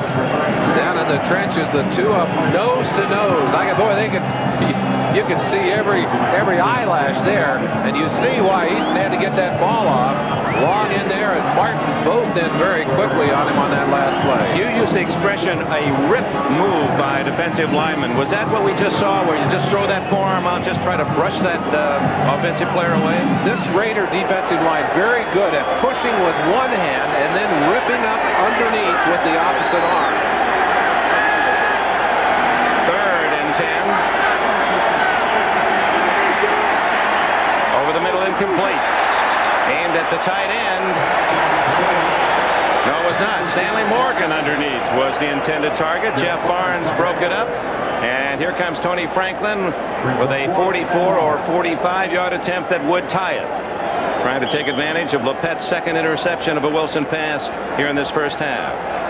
See Franklin stamping things down. He's Rumpelstiltskin out there, preparing the spot where he's going to kick from. Now watch him. He'll step back carefully after stomping that grass down. He knows where the ball is. The finger of the holder, Eason, marks the spot. 45-yard attempt, and it's good. We have a new game in Los Angeles with 1:45 left in the first half. Each side was 17. Al Davis, in conversations earlier, talked about his choice of opponents. The one team he least wanted to play in the AFC, the Patriots.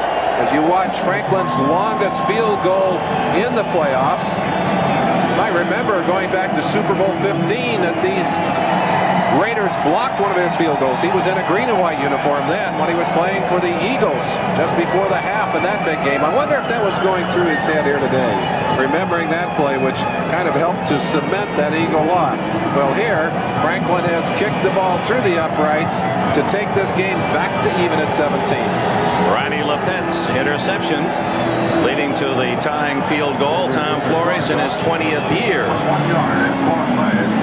of coaching, and with the Raiders as a head man in his 7th season, has a chance to win 100 games in 10 years, and only 2 other men have done that in their first 10 years in the NFL, Don Shula and John Madden.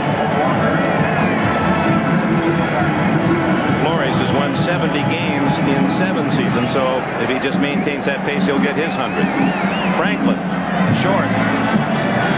Walker at the 9. Good coverage downfield for New England. Number 54, Ed Williams, down there in a hurry. Well, we'll be pleased to be calling the championship game of the American Football Conference next Sunday. It'll be the late game of the doubleheader. The NFC game will be early, 3:30 Eastern Standard Time, 12:30 here in the West for NFL 85. Miami has his position secured. You can bet the Dolphins are rooting for New England today. They like to be home for the AFC title game. Raiders win, then Miami has to head west. Marcus Allen. Boy, you can look at the pads popping. Andre Tippett losing his helmet as he was in on that action. Tremendous penetration on that play. Roland James, 38, is the man who goes in underneath it. We don't see him, but he cut down 2 of the defenders, and then Tippett put his hat right into the chest, and as it bounced away, he made the tackle. Boy, there's some hitting. You could hear that shot all the way up here in our booth, and that's got to be, what, 100 yards away, Nick? Now, those are the headliners, the marquee men that we talked about back at the start of the game. Allen and Tippett, 2 huge stars. It's deep, and LePet covering Dokie Williams well. Dick, I mentioned a moment ago that Al Davis really preferred to play either of the other opponents or many of the other opponents rather than New England. The reason for that, he did not like the matchups. That big offensive line of the Patriots, he was concerned about them and their ability to control the defensive line. Concerned about the speed matchups at the receiver position. And really, that was his thinking. He felt that they could handle Miami. He said, we've done it before, we can do it again. He liked the matchup against the Jets, but he was really concerned about New England, and you see why in the first half of this game. A minute and a second left in the half, so it's a big 3rd down play for Wilson. Otherwise, the Patriots going to get a chance at the ball. Wilson gives to Marcus, and he has the first down. Out of bounds at the 36-yard line. And one of the notes of importance in this first half, Ray Guy has not had to punt. That means, more importantly, Irving Fryer, the best in the NFL at returning punts, has been kept out of that particular play. The downside to that, however, is that the Raiders have kept him off the field by throwing interceptions on a couple of occasions, and that is not a happy note. But right now, you have a sense that if there is a confidence balance in this game, and I'm sure there is, that at some point in the game, if it stayed this tight, it might come down to who has had the most experience in this kind of game. And that certainly would favor the Los Angeles Raiders. Jerry marked right again. There's some problems with the clock. 47 seconds showing and waiting patiently. Marcus Allen, just to update his statistics with that last run. Allen now has 72 yards in the half. Allen, along with leading the NFL, the first ever Raider to win the rushing title in the National Football League, setting a record for most total yards in a season, and also 9 consecutive 100-yard games. That ties Walter Payton's record set earlier in this same season. Marcus Allen ready to jump back on stage when we return. Where you going, it's Michelob. This is it. Opening night. Brian? Party of 2? You're on your way to the top. The flavor's just great. No other beer is brewed and aged like exceptionally smooth Michelob. Table for 2? Oh, that'll be about 45 minutes. We did it. Where you going, it's As a senior for Southern California, Allen rushed for 2,342 yards in winning the Heisman Award. He was a great star at San Diego High School, and in his 4th season in the NFL, voted the most valuable player in this league. I mean, he just, wherever he's been since his youth, Allen has brought greatness to a team. 47 seconds remaining in the half. He brings greatness with him. He arrived to join an organization that has kind of set its own standards. The reason we've had several delays here in the first half that the clocks just have not functioned properly, and that's been to the frustration of Jerry Markbright, the referee. We don't know if that 47-second, well, the 30-second clocks were turned off long ago. We don't know if the 47 is an official time. Here comes Tippett. And the throw to Christensen. And Tippett forced Wilson to throw hurriedly. Larry McGrew, number 50, the man that was covering on that play. And you'll see him as he comes out to join Christensen on this play. Todd working to the outside. Roland James trying to get over there. The ball well behind him. I think Mark may have been throwing. Ooh, look at the little bump right at the back there. You saw number 60. That's Garen Veras, who had such a big week last week with 3 sacks against the Jets. Second down and long. Christensen. And he's bumped out of bounds at the 34. That's very close to field goal range now for Chris Barr, and plenty of time. Todd Christensen, 3 years he's been over 80 catches. What an amazing record of consistency for this young man. Pass on the last time for Mark Wilson was not on target. You can't throw that one any more perfectly. There's a man drafted by the Dallas Cowboys, and Mike Ditka, then an assistant coach with the Cowboys, tried to make him into a tight end. He said, no, I won't play that position. I want to be a running back, and failed with the Cowboys, and now a Pro Bowl star at that position with the Raiders. Allen twisting and turning to the 23. 10 more yards for Allen. Timeout, 29 seconds left. Body control is so important. Allen jumped right over the top of Steve Nelson on that last play. Watch the penetration by Steve Nelson, number 57. He dives right there, and Allen just picks up his body and lifts up over the top. Now that is amazing, to be concentrating on what is opening up, what's ahead of you, to still have that kind of presence and that kind of body control. You know, he's like so many great backs. Gale Sayers had it, thinking going way back. Doak Walker had it.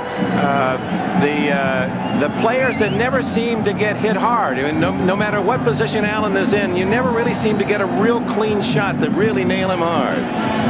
Well, golf is around the corner. It's a nice way to start the 86 Golf Tour. That tournament used to be later in the season. This is the reward to all the champions of tournaments in 85, and this is how they'll start 1986 from down in La Costa. Don't forget, the final round is on Saturday. They'll begin on Wednesday.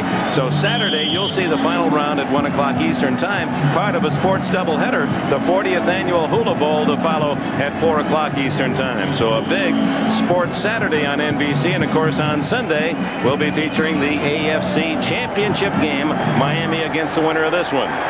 It's tied at 17, 29 seconds remaining. First down, Raiders. Good protection. And it's Todd Christensen battling to the 15-yard line. Timeout, and that is the last timeout for the Raiders, we believe.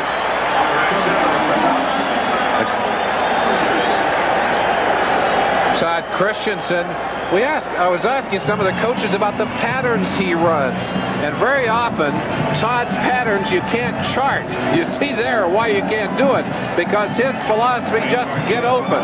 Now, particularly on that play, which was a delay, faking the block on Tippett, and then at the last moment rolling to the outside. I believe he was probably a secondary receiver on that particular play.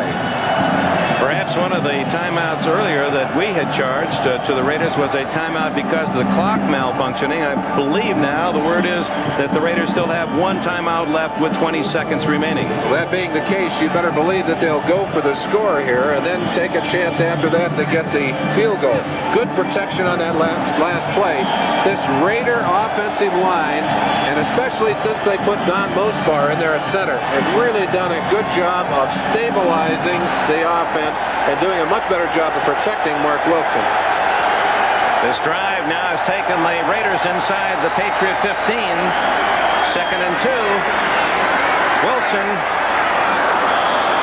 Closest man was Frank Hawkins, and he had a couple of white jerseys around him. 15 seconds left in the half. Well, I think you'll see another shot at the end zone. There's no sense quitting now. Plenty of time. You still got your timeout so you can stop the clock. Wilson's choices were not there. No one open. Good coverage, good protection on the receivers by the New England secondary, so he threw it away. 4 completions to his teammates, and 2 have gone to the Patriots. Chris Barr, if he does have a field goal chance, it'll be a short one. 3rd and 2.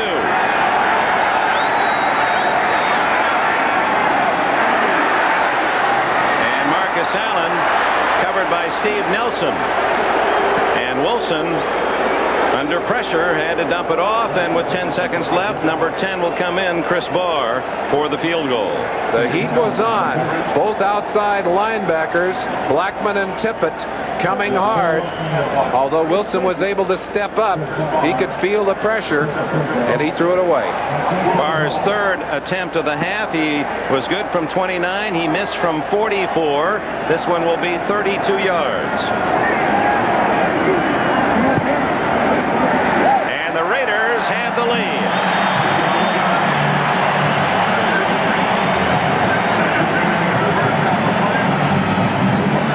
Impressive drive, but a frustrating end for Los Angeles. They certainly thought they'd get 7 out of that and had to settle for the 3, and a 20-17 lead with 6 seconds remaining in the half. Quarterback coach Larry Kennan and Tom Flores there to talk to Mark as he comes off the field to ask what he was seeing. Very often, you know, it's interesting, Dick. You come off the field, you're charged with emotion. The coach will say, "What happened out there?" You tell him what you think happened. Then you go and look at the film and you say, "Hey, that wasn't it at all." Very difficult to bring good information from the field to the sideline. And that's why it's so important to have coaches up here in the press box looking down. Very often, they can be much more objective about what's happening on the field. And it's just true in basketball. On the bench or in the baseball dugout, those are the worst seats in the house. Mark Wilson replacing Jim Plunkett, the veteran who has performed more than one miracle. And there's Jim, the former Stanford star, won the Heisman back in 1970, was drafted #1 by the Patriots. Injured so many times with New England, traded to San Francisco, finally given up for lost, and he found a new home with the Raiders and took them to a couple of Super Bowls. 3 seconds, 2 seconds left, and 1 second, and they'll have a chance for a final play since the clock stops on the possession change. The way the Patriots responded on that kickoff, one would think they're not going to take any chances on one long play. I don't think they're going to risk anything here down on their own 20. I think you'll just see them sit on the ball here. There's Les Steckel, who calls the plays, quarterback coach, receiver coach for the Patriots, standing next to Barry, the former head coach of the Minnesota Vikings. Oh, it's had some interesting flows the first 30 minutes. The Patriots on the board first after an early turnover. Then the Raiders scoring 17 unanswered, only to find New England coming back to tie it. And then a field goal in the final seconds, giving the Raiders the advantage at the intermission. Los Angeles Raiders 20, the New England Patriots 17. We'll be back after these messages from your local station. From the creator of Murder, She Wrote, meet Alexander Black. He's got to be Houdini. But now he solves whodunits with flair and a shot of charm. I could come back another time. His dad's an old con man, a master of deception. Have to read between the lines, son. An unbeatable pair on impossible cases. Hal Linden and Harry Morgan, Black's Magic, premieres tonight. The Red Rose and the Yellow Rose, Austin's finest adult entertainment nightclubs.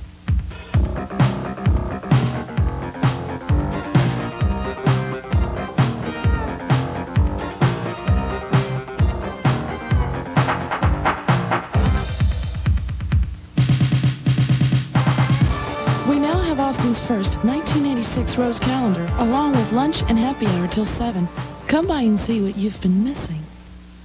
You know, your Central Texas Nissan dealer wants to make sure you start the new year right by putting yourself behind the wheel of a brand new Nissan. And to make it easy, we're extending our giant red tag sale. That means super prices on every new Nissan car and truck. Hey, you've been wanting one of these beauties. Right now, during our giant red tag sale, your Nissan Datsun dealer can make owning one a snap.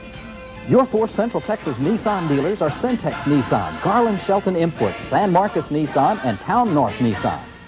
Dallas, weekdays at 3 on 36.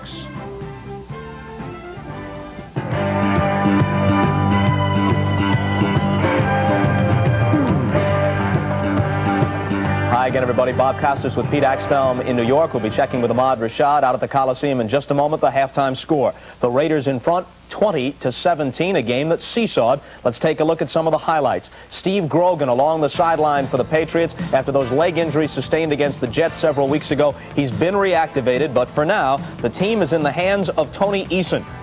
And we'll see Eason go to the air for the first touchdown. This followed a fumbled punt by Fulton Walker of the Raiders that gave the Patriots possession.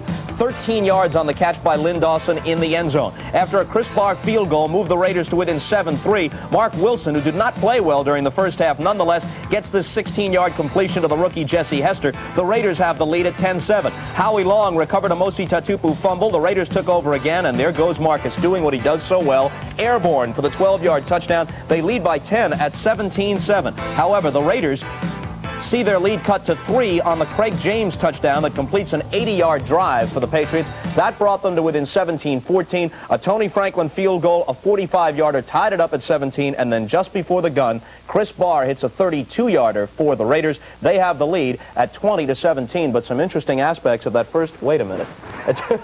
While I'm doing this, you've gone to wardrobe for a change of costume. I can only assume that the irate phone calls of Giant fans, and they have gathered in the street outside Rockefeller Plaza, I understand, they have driven you to an incognito position. Well, I don't know who they're looking for. Did someone pick the Giants to be shut out today? Am I supposed to change the score for them? What do you want, Giant fans? Let me make a few things clear. I like the Giants. George Young is a terrific executive. Phil Simms, a quarterback, a prince of a guy. Even though I even like Giant fans, I just think that their sharp objects should be removed and they should be given crayons, as we emphasize. Turn this down. All right, now let's talk about the Patriots and the Raiders. Now, although the Raiders do hold the lead, they were guilty of 3 turnovers. Ronnie Lepet, as he now prefers to be called, going the Tony Dorsett route with the mid-career change of name with a couple of interceptions. The Raiders were -8 for the year on the giveaway-takeaway table, one of the worst figures in the league, and they gave it up 3 times. For that matter, New England lost it once and also had a punt blocked. Of course, the Raiders break all the rules. We know they get more penalties, they get turnovers. They don't care. They say, we'll do it our way. We will seize the victory. While I'm on the subject of people I don't like, forget about you Giant fans. Jerry Markwright, what was your crew looking at when Brian Holloway pulled Howie Long offside? Of course, the Raiders a possible touchdown. Yeah, that was the 3rd down situation at the 9-yard line before the Craig James touchdown, and they might have had to settle for the field goal. It looked as if Holloway had drawn Long offside. Instead, the call went against the Raiders, and the drive was sustained, and James was able to score from the 2. Rushing statistics. Since you removed these glasses, my vision is approximately Jerry Markwright. That's Pete Axthelm's comments. Craig James with 53 first-half yards unofficially. Marcus Allen, 10 carries during the first half for 82 yards for the Raiders, and they lead it 20-17. Let's go out there now and join Ahmad Rashad. He's standing by at the Coliseum. Ahmad? Bob, how you doing? First of all, let me congratulate Axe on his pick. I knew he never liked the Giants anyway, and Jerry Markwright says hello.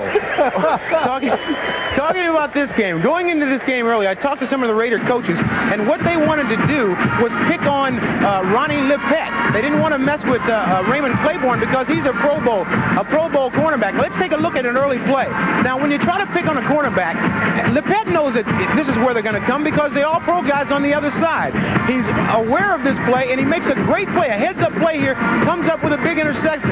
But I don't think that they're going to stay away from him. They'll still try to work on Ronnie Lippett and stay away from Claiborne. But what that does for Claiborne, sometimes he tends to relax, thinking that they're going to go to the other side.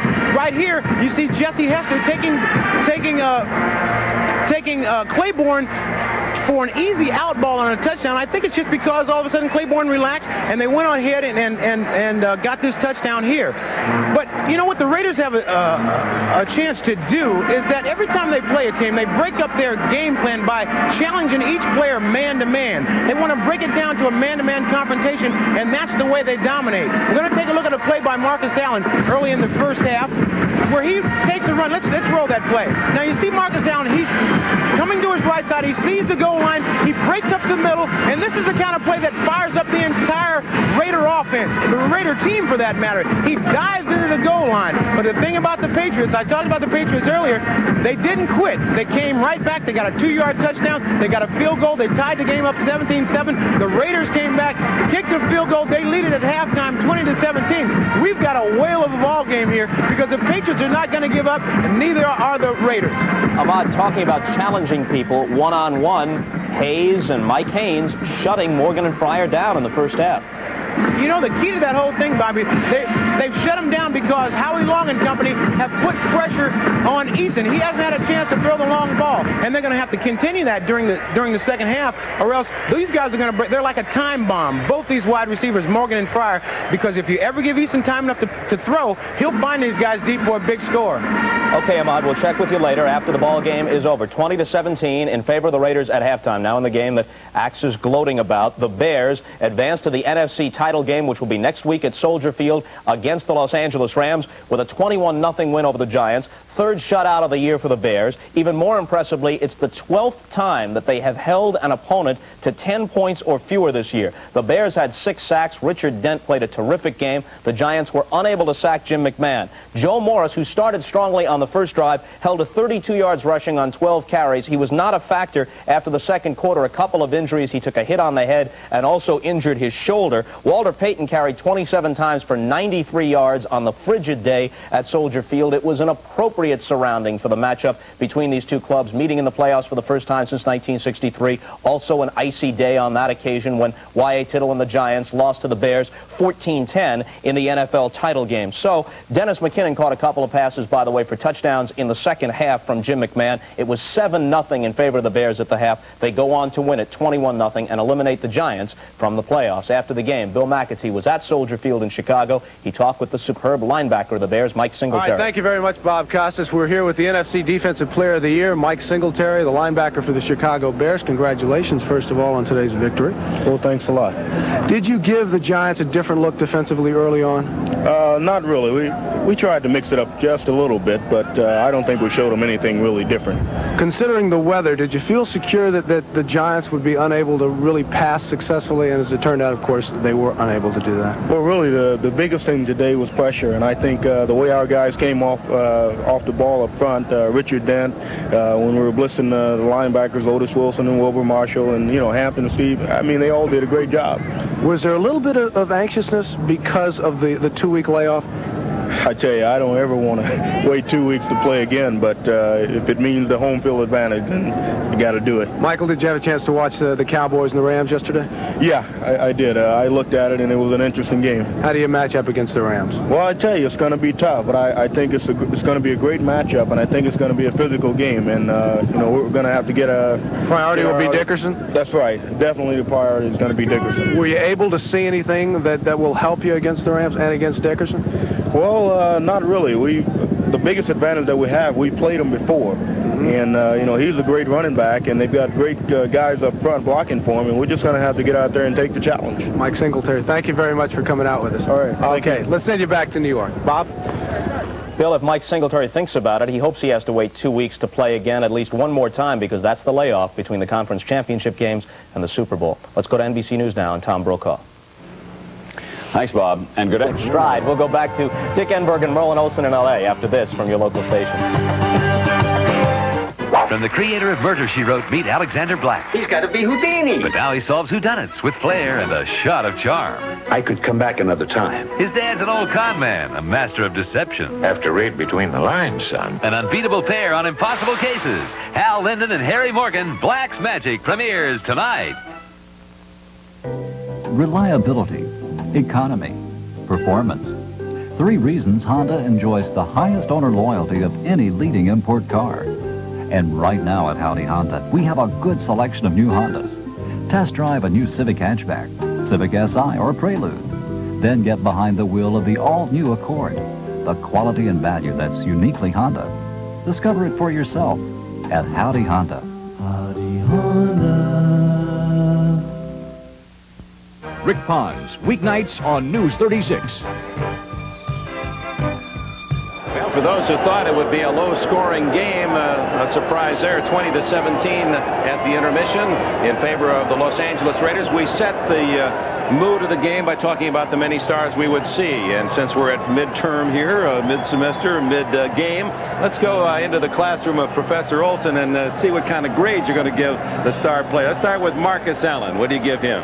Well, Marcus, with 82 yards on the day, certainly has had an A day, but it's not his best day. We'll give him an A-. Boy, you're tough. Howie Longman, what are you going to give him? Howie has had big impact as you watch it here. Long, of course, with that fumble recovery that set up the touchdown, and has had some big pressures on the day. Let's give him an A- too. Andre Tippett, you think he could do a little better? I think that Tippett has not been as much of a factor in the first part of this game as he has been in most games and as he was in the last game these two teams played. Tony Eason, no mistakes, no interceptions, so you give him a B-. And Mark Wilson, as is the case with the Coliseum faithful, he's below average. Well, let me tell you why I gave him the C-. It's those 2 interceptions. I mean, neither of these quarterbacks has thrown for much of an average or for great yardage, but Eason has not thrown the interception, and Wilson has thrown 2 interceptions, and I got to grade him down for that. Let's see, what you give our producer and director? No, we won't get into that. Hey, what are we going to get out of this? We'll leave them alone. Marcus Allen is on course for 160-plus yards rushing again, and he indeed, even though he's the marked man, New England has not been able to really stop him. One of the reasons you can't stop, even though he is the marked man, and you know you've got to put your emphasis on him, the Raiders have so many other weapons, and they have such good balance, and that's a key word, balance, because it makes so much difference, in particular in the playoffs, that you can't just focus all your energy on that one man. The Raiders will get the ball first to open this second half. So Alice, a spectator for one play. There are the first half statistics. Total yards, the Raiders, after starting slowly, outgaining New England. Yards rushing about the same, and yards passing, both teams well under 100.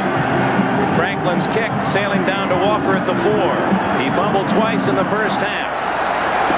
One recovered by New England, and he is hit hard at the 20, down at the 21-yard line. Number 95, Ed Reynolds, with another good hit on special teams. Dante Scarnecchia, the special teams coach for these New England Patriots, really has them primed for the day. And we've got a penalty flag down back at the line of scrimmage for the Patriots, and apparently they were offside. Offside. Number 52 on the kicking team. Re-kick. Johnny Rembert, who had that fumble recovery for a touchdown last week against the Jets, a bit too eager. Yeah, maybe remembering that he went down on the kickoff, picked up a ball that had been knocked around, and scooped it and carried it in for a touchdown. You don't get many chances like that. Maybe he was visualizing another one of those.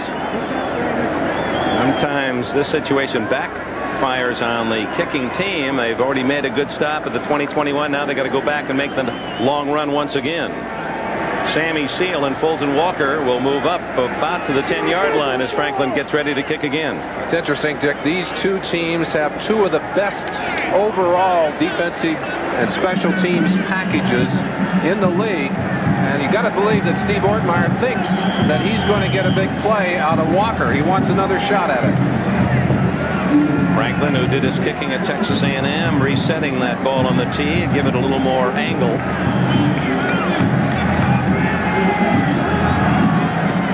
Real short on Very short. He almost missed it. All the way up to the 18-yard line. Sammy Seal 35-yard line. Rod Martin, number 53, coming down, just kind of hipped. Is it Ed Williams or Ed Reynolds? Ed Reynolds is 95. 95. It's Ed Reynolds. I got him mixed up earlier. Just kind of hipped him out of the way. On the run back. First down. Boy, you do have an eye for those guys that get the penalty call, though. You're absolutely right, Rod Martin, and that'll take it back to the 15. So actually, the Raiders come out of that 6 yards short of the initial kickoff. Well, of course, without the penalty, they'd have had the big play. Here's the last of that play. Now, Rod Martin really tried to make it look like this contact is incidental. Look at him. He just drops his shoulder, and it's a kind of a ho-hum thing and then backs off. And the official, looking at it from the front side, did not call it. The call was way from the backside by another official. Marcus Allen starting 18 yards shy of 100, and he picks up 5 on his first attempt in the second half. The Patriots allowed only 2 men to rush for 100 yards this year. Kevin Mack of the Browns, certainly a top rookie player in the league, rushed for 115 yards, and Kurt Warner of the Seattle Seahawks 105 yards. In their earlier game, Allen 98 yards, 2 yards shy of that century mark. Working on 10 in a row is Marcus Allen. Oops, early movement on the Raider line. McGrew, former teammate of Marcus Allen at Southern California, makes the hit, but it appeared Bruce Davis on the left side of the Raider line had jumped offside. Talking to Larry McGrew, that he said that this was the first time that he and Mosi Tutupu had ever come back to play on this turf since they had left college. And I thought that was kind of interesting. With all the years in the NFL between the two of them, never played a game here. 2 times a Rose Bowl starter with McGrew. Number 46. Oh, it was not Bruce Davis, but it was the tight end Christensen who jumped offside. There's the look at the top runners, both 1,000-yard men, and Craig James, 53 yards to 88 for Marcus Allen. James with a touchdown. 5-yard penalty makes it 2nd and 10. Right back to Allen. Roland James. Oh, look at Allen just carry the pile for a first down. 10 more yards for Marcus Allen, and that will give him 98 yards for the day. Marcus Allen, what can you say about this young man except that he just has incredible ability and a great sense for what is important. You know, he'll go down if he figures he's got it already, but when he needs that first down, he goes for it. Look at the wristband on the wrist of Mark Wilson, the quarterback. All the plays listed there. When the signals come in from the sideline, he'll read the play off that man. The throw to the outside and hit immediately was Dokie Williams. Coming up from the corner, Ronnie Lepet. 2 yards on the play. You wonder who's calling the defenses for this New England team? Rod Rust. What an incredible year he has had. He has put this team together, and he was, I think, a real blessing for Raymond Berry that he was in place and had this defense cranking. And Raymond Berry, one of his first acts was to say, hey, I want him to stay as long as he wants to stay. Actually 7 yards on that first down play, and now Marcus Allen with the first down out to the 37-yard line. Andre Tippett made the tackle. Impact players. We gave Tippett a little less of a grade than we gave Long, but you got to give him a good grade here as he battles with Todd Christensen. Finally throws him aside and makes the tackle. I think the thing that amazes me about Tippett is that at 240 pounds, he doesn't care who you are. He'll take you on, and he attacks those offensive players. Allen now over the 100-yard mark, 103 yards today. Inside to Hawkins to the 50. And he's all the way to the New England 41, Frank Hawkins.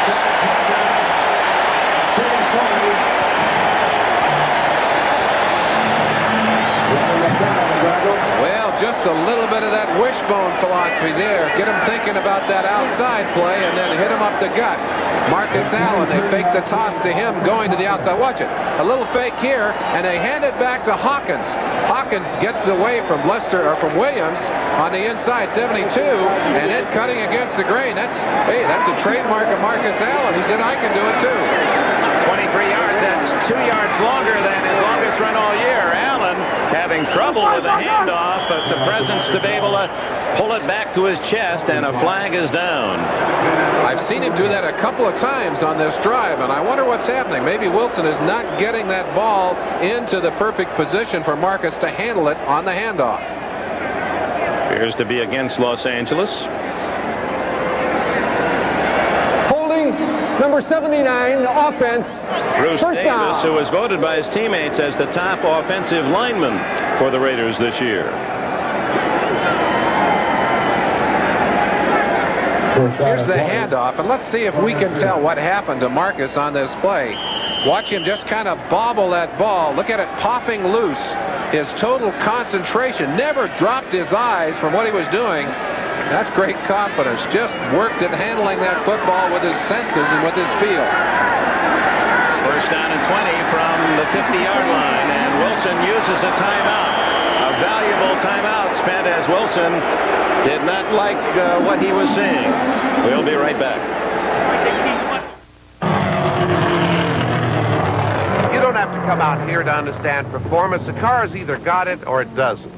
Now, if having more driving fun makes sense to you, you're going to like Mazda 626.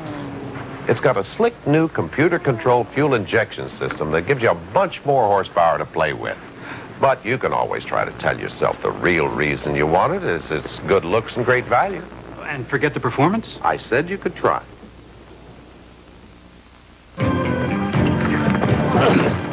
They say the best ones are the hard ones. These you don't break. You try to reach an agreement. And when you do, you head for the mountains. Whoosh. Head for the beer brewed natural as a mountain stream, for a taste as smooth as its name. Bush. Head for Bush beer. Head for the mountain. The essence of bobsledding. The new sled feels like gliding on silk. The essence of shaving. This is new Atra Plus, an incredible advance in Gillette shaving smoothness. The Plus is this unique white strip that releases lubricants as you shave. You never felt anything smoother. New Atra Plus by Gillette. The essence of shaving. Today's game being brought to you by Mazda. Cars and trucks. The more you look, the more you like Mazda value.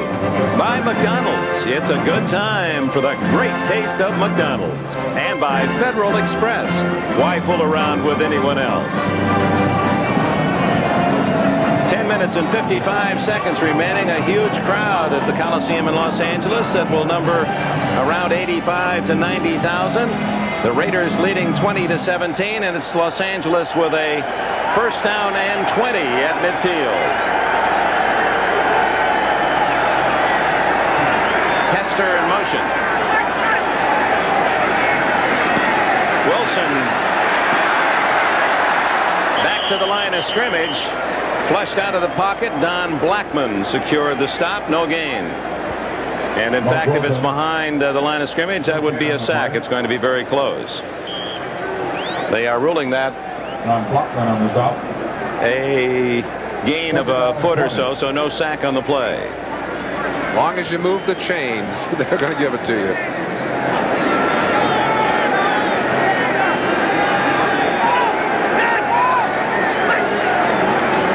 There's that same trap play to Hawkins, but the Patriots were ready this time. Larry McGrew did not go for Allen sweeping ride, stayed at home and made the stop after a 3-yard pickup. Roland James there as well. Good reaction. The Patriot defense had to be expecting a pass play. Dick, one of the differences in the defensive philosophy of these two teams, the Patriots try and keep everything in front of them. They try and make you work that ball down the field. And they give you some room in front of those linebackers, in front of that secondary. Their thought is that you're going to make the mistake before you can put it in the end zone. Third wide receiver, Tim Moffitt. He's wide. Oh, Wilson calls time again. And listen to these fans. I wonder if he's looking down at that. Yes, he was. He was looking at the second clock and realizing that he was going to get called for a 5-yard penalty.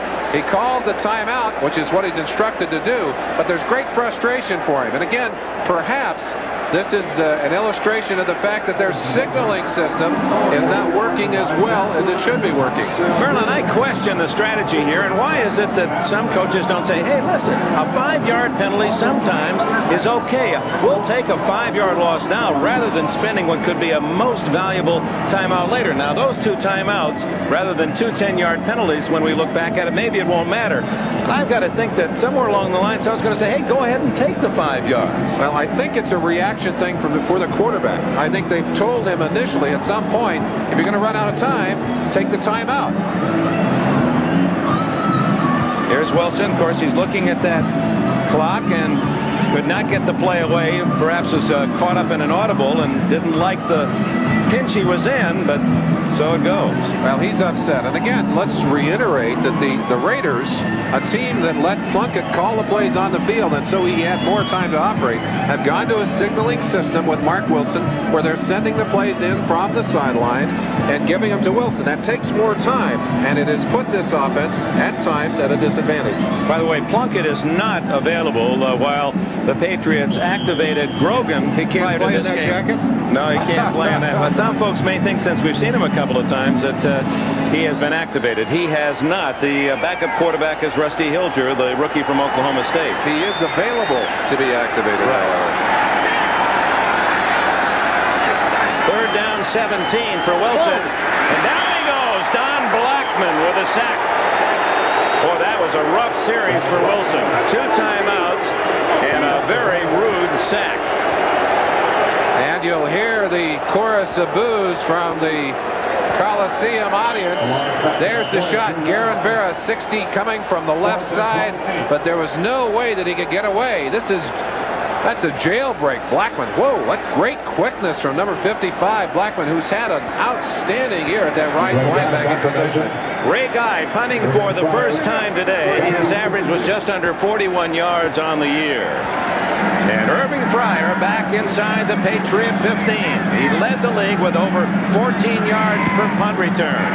He won't return this one, apparently, as it is short and a fair catch on the wing by Marion at the 25-yard line. So the Patriots had the ball at their 25, trailing by 3.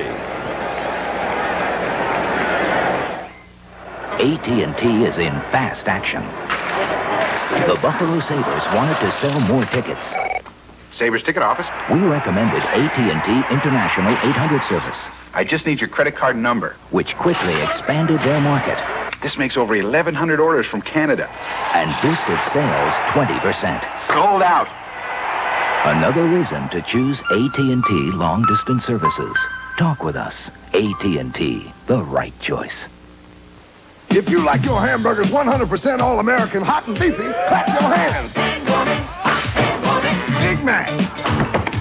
Quarter pounder. McDLT. Big and beefy, you can eat your fill. We got it hand warm and hot off the grill. And warm and hamburger time. It's a good time for the great taste. Yeah, you need a laugh if you don't get hot. Hot, yeah! If you're sitting there wondering why in the world a guy would take his truck to the country club, then I guess you just don't know about this Mazda Cab Plus. The more time I spend around it, the more it just plain knocks me out. Good morning, Mr. Garner. Morning. When the old clubs aren't back here, there's actually room for 2 adults facing forward just like real people. Hey, I don't know how Mazda makes it so roomy and quiet and so much fun to drive and still so much lower price than the rest. I'll tell you one thing, it might just be the best drive I have all day.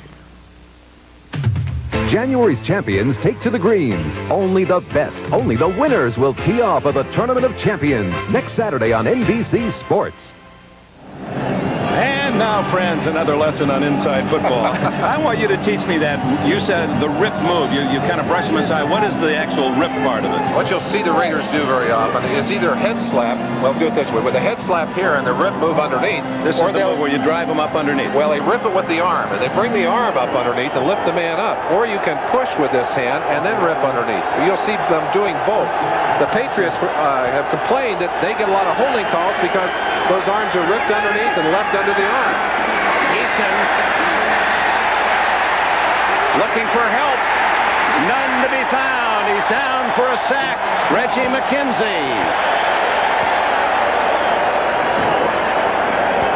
He had plenty of time, but the coverage downfield by the Raiders secondary, tough, and had to eat it. 3-yard loss on the play. Second down and 13. The Patriots have been outscored in the third period and in the first period, but have been very productive in the second and fourth. They did lead 7-3 after the first quarter today. There's that handoff to Collins. Nothing there. A gain of a yard. Flag down. Paquel made the stop. Paquel on the stop. Dick Weiler's sorting that out. Well, we'll let Jerry Markwright make his call.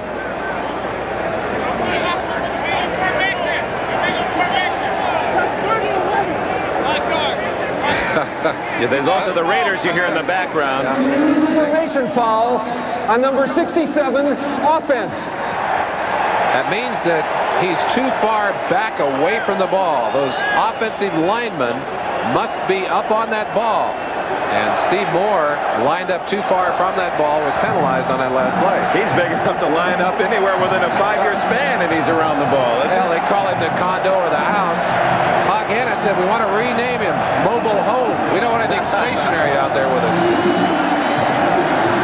You saw Mark Wilson walking on the sidelines. We received word that he was stepped on, a foot stepped on the last sequence, but he obviously is okay. They declined the penalty. Only 1-yard gain on the play, so it is 3rd and 11. Eason has yet to complete a pass to a wide receiver.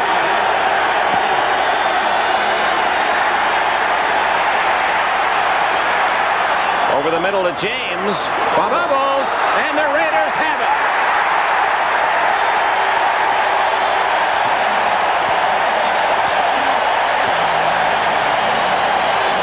Had picked up the yardage necessary for a first down, but then loses the ball, and Van McElroy recovers at the Patriot 39. Oh, how those turnovers do change the momentum and the emotion of a game. Looking from the opposite side of the field, Eason does everything right on this play. Nobody to go to, takes a little extra time, and then a little flip pass here. But Craig James tried to put it away and run upfield before he had the ball secured, and that cost him the fumble. I'm not sure he ever had control. That might have been an incomplete pass. Marcus Allen, he fumbles, and New England has it at the 32. Fred Marion, number 31, falling on the pumpkin. As Marcus Allen had it stripped away, the Raiders are arguing that Allen was down.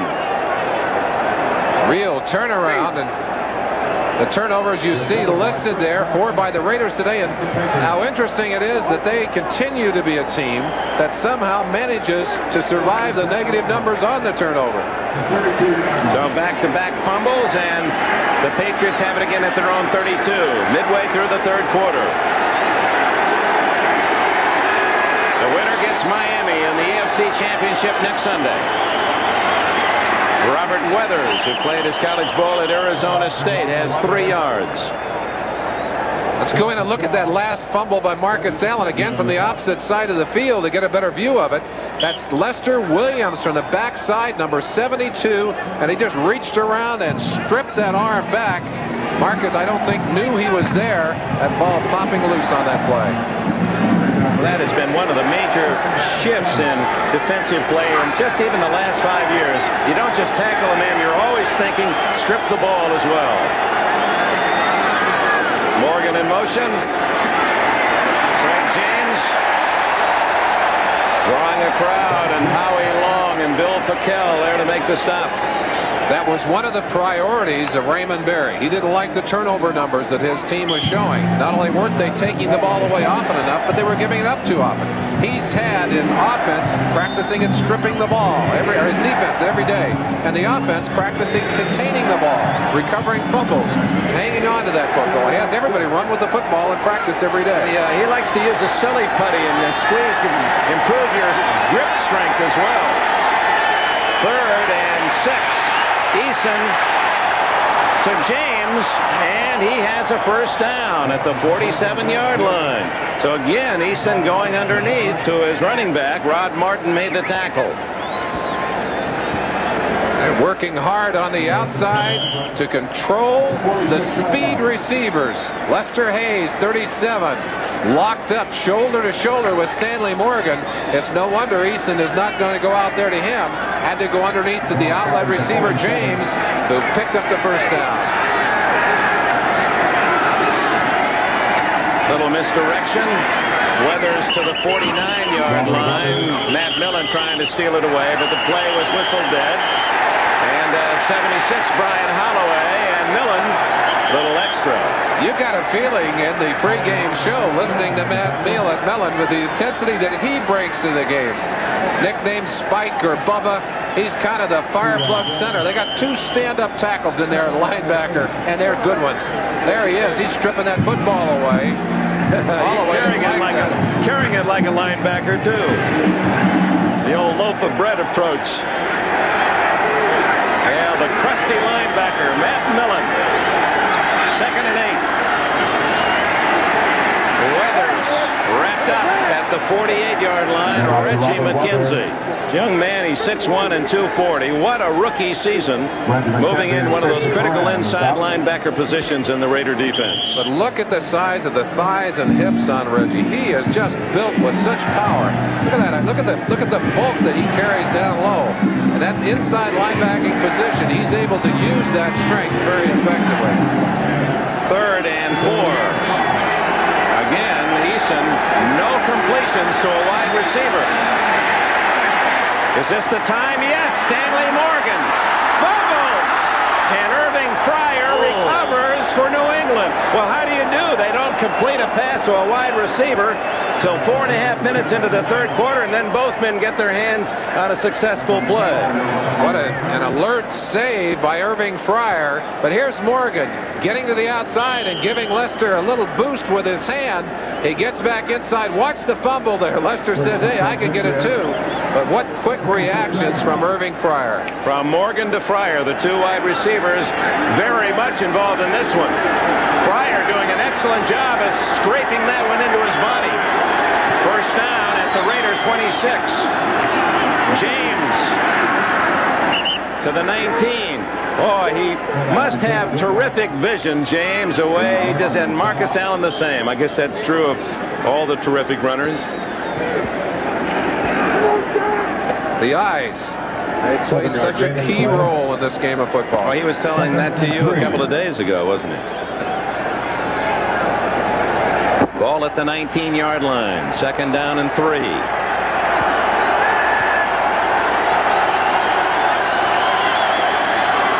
James again. And he's looking at the goal line. Finally dragged down at the 8-yard line. 11 more yards for James, and it's 1st and goal, New England. Excellent sustained drive by the Patriots as they move the ball down the field. You see James with a little hesitation there, but once he turns it up, once he turns those shoulders square to the line, boy, he drives with real power. 71 yards for James, looking at a possible century mark himself. Has a touchdown. 1st and goal. Weathers. Oh, was he stopped cold by Piquel. Bill Piquel. That's interesting that defensive line of the Raiders, all migrating from Eastern schools, Long from Villanova. Piquel played at Rutgers. Sean Jones at Northeastern and Boston. You just don't somehow imagine this kind of dominant defensive player, the kind that they picked up coming from those schools. But it's interesting. I think in part it's because they came here and matured and began to use even more of their talents within the Raider organization. 2nd and goal from the 7. Eason dumps it out to Weathers. Flag down, and Weathers has dropped at the line of scrimmage. Steve Moore using his hands on Reggie McKenzie, trying to get a little extra hold on him, and that's going to negate a pretty good play that was going to get things back to the line of scrimmage.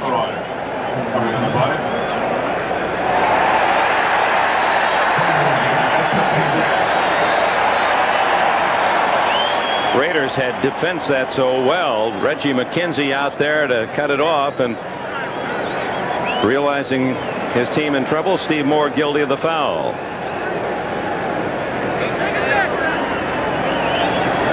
Illegal use of the hands. Number 67, offense, second down. You know, Steve Moore has done a super job for the Patriots. Darrell Haley, a highly regarded young tackle, out for the year with colitis, and Moore has stepped in aptly. Just trying to do a little bit too much on that play. There you saw him pushing in the back on Reggie McKenzie, and you see the flag. He almost dropped that right on the spot, didn't they? Although behind the line of scrimmage, it was outside that tight end range, so that is an illegal block. Within the tight ends, that would have been okay. The reverse to Fryer. He's got a blocker. But look at the Raiders come to the ball, and Mike Davis was there to secure the tackle along with Stacy Turan, who made the initial hit. Irving Fryer scored on a play just like this earlier in the year against the Seattle Seahawks, but the Raiders are not fooled anticipating this, and I'm sure that extra week of preparation helped them to get ready for exactly that kind of play. Fryer making a good jump over the top, but Stacy Turan didn't give him any room to move when he came down. Boy, that play started, and they had 3 blockers to 2 black shirts, but it didn't work out well for New England. 3rd and goal, 14-yard line. Eason. Fryer, incomplete.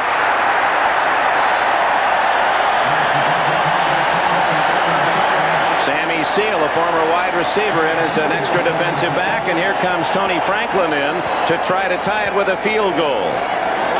Here's an isolation shot of Irving Fryer breaking deep. Sammy Seal protecting on that play. And look at Fryer go up and control that football, but couldn't get a hold of it before he stepped out of that end line. Well, what an athlete, though. We're seeing some tremendous talent. This will be a 37 or 36-yard attempt by Franklin to tie. Plenty of leg, and it's even again as Franklin drills it from 36 yards. Timeout, 1 minute, 11 seconds remaining in a third quarter tie game. Nothing clears my head better than a romp down a road like this. If that doesn't make sense to you, then this car probably won't either. The new generation Mazda RX-7 pours out power as smooth as silk, as only a rotary can. And nothing has a more advanced suspension system, so you track through turns like you're on rails. You can pay a whole lot more for a sports car and still not have this much fun. Say, aren't you the driver of this new RX-7? Hi. Hi. If you're confident up north, raise your hand. If you're confident in Dixie, raise your hand. If you're sure from east to west, sure is one you love the best. Raise your hand if you're sure. From the bleachers to the Met, Sure goes on feeling dry, not wet, and helps keep you feeling dry and confident all day, anywhere. Confident, dry and secure. Raise your hand if you're sure. An hour from now, there'll be 50,000 fans here, eating, drinking, cheering, and groaning. Some of those fans will leave here not feeling so well. Whether it's heartburn, upset stomach, even diarrhea, they can all take one remarkable medicine for relief. Pepto-Bismol. As it coats, Pepto-Bismol relieves what's wrong, relieves it, then leaves a protective coating behind. Pepto-Bismol. For most common stomach discomforts, the one that coats is the only one you need. The best and brightest of the bowls are on NBC. Next Saturday, the Hula Bowl spotlights Lombardi Trophy winner Tony Casillas, running back sensation Napoleon McCallum, and the nation's top senior All-Americans in their final collegiate appearance. The Hula Bowl. College football's best and brightest are on NBC Sports. Well, you can bet that Al Davis and Dick Steinberg and the two teams here will be represented at that Hula Bowl, looking for talent for next year. Kick to Sammy Seal at the 5. Oh, no place to hide. Bubbles again, and New England may have a touchdown. They do.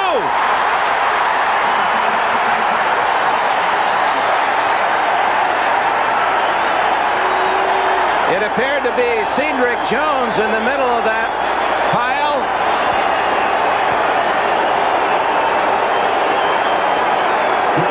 As Sammy Seal, the third fumble on special teams by the Raiders today, and this one the costliest of them all. And New England leads 26-20. The pressure of the big game has forced some very unusual errors today. Sammy Seal just lets that ball go right through his arms, and then in his haste to pick it up, does not tuck it away. Just a little brush right there, but Mosi Tutupu knocking that ball out of his hands. Cedric Jones there. Who else was there? Hard to tell. A stack of Patriots on top of that football in the end zone. It wasn't Jones, but we'll get confirmation as to who will be credited with a touchdown. Franklin has the extra point. And in just a matter of seconds, the Patriots score 10 points to take the lead. When you play on the same team, And you're both named Youngblood. life can be confusing. Hey, around the time I played 2 games with a broken leg. No, Jimmy, that was me. It was? Well, there's no confusing our favorite beer, light beer from Miller. Yeah, light tastes great. But Jack, you drink it because it's less filling. No, Jim, that's you. It is? Paging, Mr. Youngblood. Well, I got to go. Not you, Jack. The other one. Hey, that's me. Light beer from Miller. Everything you always wanted in a beer. And less. When you send a package to Europe, do you get that sinking feeling that it could be anywhere? Here, there, out of your hands, lost. Well, now Federal Express is going to Europe. We'll make sending a package there as easy and reliable as it is here. 2-day service to London, Frankfurt, Zurich, Brussels, Amsterdam, and Paris. On our own planes. Now that you know Federal Express is going to Europe, why fool around with anyone else? Are you anything like my brother Jack? He figured the only way to get into a serious road car was to go empty his bank account and buy something from the Black Forest. But I talked him into driving a Mazda 626. Now he's going around telling everyone he knows about refinements, like the better aerodynamics, the new fuel injection, and the great performance. But the way I figured, I saved old Jack about $7,000. You think I'll ever see any of it? No way. That's what I thought. This winter on NBC Sports, all the excitement of college basketball is back. January 18th, one of the game's oldest rivalries heats up when the UCLA Bruins invade South Bend to take on Digger Phelps and the Fightin' Irish of Notre Dame. College basketball, it's the stuff weekends are made of on NBC Sports. He's from Cadillac, Michigan, Jim Bowman, and he just made a top-of-the-line play, recovering the ball in the end zone for the touchdown, and he's one of the lead men down under kickoff. That one goes in the end zone. It'll be a touchback. Raiders start at the 20-yard line. This is early in the game. The first scoring play was, well, no, this is Seal having trouble with the ball. He'll fumble it a second time when Mosi Tutupu comes in to strip it away, number 30. There's the shot, and there's the stripping action right on that football. Bowman is right there, crawling and diving on that football. Earlier in the game, similar play. Fulton Walker heading upfield is hit right here, and as he's trying to get his balance, again, the ball stripped away. Ed Reynolds on that play, the man knocking it out of there. And Bowman recovered that one as well. That led to a field goal. Todd Christensen fumbles, but it goes out of bounds. Raiders maintain possession at the 34, a 14-yard gain. Number 2 draft pick out of Central Michigan, Jim Bowman. It wasn't easy to get there. That's his first National Football League touchdown. Tough to stop those fighting Chippewas. 44 seconds left in the third quarter. Marcus Allen making things happen. Boy, it appears there's just nowhere to go, and he always finds a little crack, and he's out to the 44-yard line, close to another 10 yards. He has 119 yards today. You've got to believe that one of the things that these New England Patriots are thinking about is containment. You simply can't afford to let Marcus get out of there. That means not only on the side that the ball is going to, but on the backside as well. He's dangerous, and he was looking to come back on that last play. Raiders are not anxious to get another play off. They'll just let the clock run out here in the third quarter. 5 seconds showing. At the end of 3, it's the New England Patriots, the underdogs, 27-20. Back after these words from your local station. In a battle of wills, the enemy has become the babysitter. Now someone different has arrived with some cute surprises of her own. Amazing stories. Looking for a country home that's close to the city, but closer to your heart? At Saddle Tree Ranch, you'll have 2 acres of the prettiest and most affordable land in these parts, and just 25 minutes west of Mopac. Your kids will go to Dripping Springs schools. And hey, property taxes are still low here in Hayes County. Country living close to the city. Call us or drive out BK Road to Hamilton Pool Road. Follow the signs to Saddle Tree Ranch. You'll feel right at home. Coming at you, premium beer drinkers, it's Coors Extra Gold. This ain't no blue-blooded, diamond-studded yacht club and beer, you'll agree. This is Coors Extra Gold. It's the beer with a taste you can see. And only Coors could make it so smooth and easy drinking. Yeah, this is bolder, golder, broad-shouldered beer, the way beer ought to be. This is Coors Extra Gold. It's the beer with a taste you can see. Wild, untamed power. The TNT Mud Racing Winter Nationals, starring Bigfoot, the original monster truck, January 10th, 11th, and 12th at the Texas Exposition and Heritage Center. See spectacular mud racing when street stalkers, modified, and experimental super modifieds slip, slide, and slither through a sea of mud. Then it's the truck that started it all, Bigfoot, the world's first car-crunching monster 4x4. Get your tickets now at all UTTM ticket outlets. Channel 36 reminds you to lend a hand and volunteer. Al Davis, part of the hierarchy since 1963, and during that period of time, the Raiders the winningest team in pro football.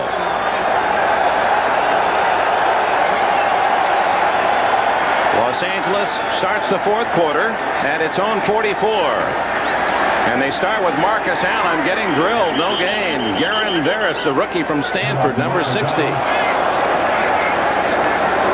Dick, just to follow up on Al Davis as you saw him upstairs, one of the things you heard as a constant theme through the pregame from the players was that it's expectations, what is expected, and that starts at the top. And I'll tell you, it was interesting to me that when Mike Haynes came here, they won a big game, and he went in the locker room expecting everybody to celebrate, and he said it was totally quiet in there. They said, we'll celebrate after the Super Bowl. Wilson on 2nd and 9. Complete to Dokie Williams, first down at the Patriot 42. The other big advantage to having a football man at the helm is the fact that he forces everyone in the organization to think football. He happens to be the best judge of talent in the organization, and also as a former coach knows what's going on the field, knows what should be done down there, and the players respect that extra pair of eyes. There's a toughness about him that they respect as well. Kenny King has replaced Marcus Allen for a play, and he gets the call, little yardage. That'll bring up 2nd and 9. I think that Frank Hawkins who carried as they do a little equipment repair on Marcus Allen, who has 121 yards in this game. Looks like Marcus has broken the shoelace that holds those pads together in there. They were quickly tying it up again for him. He says he sustained himself pretty well through the season. It's not nearly as tired as he was in that second season. And he felt like it lasted forever. On 2nd and 9, Wilson. Incomplete to Todd Christensen, and Ronnie Lepet was very close to picking off his 3rd of this game.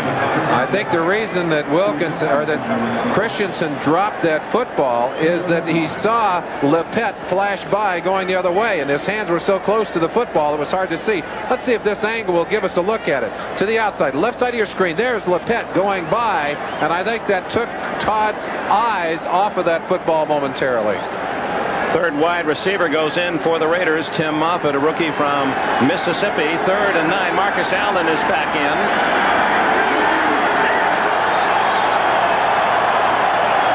Trailing 27-20 early in the fourth quarter. Wilson needs a big one. He's in trouble. Incomplete as Marcus Allen was well covered by Johnny Rembert. Marcus saying he was interfered with on that play. There was some confusion. It looked like Mark Wilson expected Dokie Williams to come in motion on that play. Lifted his heel and looked to the outside. No one came. The Raiders, of course, keep Marcus in the game, as they do Todd Christensen, because these are two of the finest possession receivers in all of football. There's Marcus going back to talk to the official. Allen has only one catch today. That was for just 4 yards. Ray Guy to punt.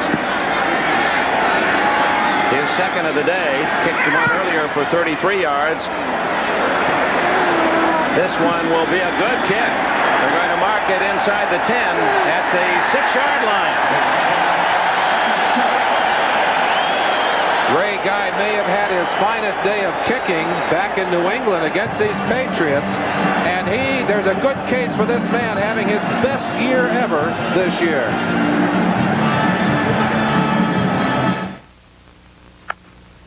Do you know me?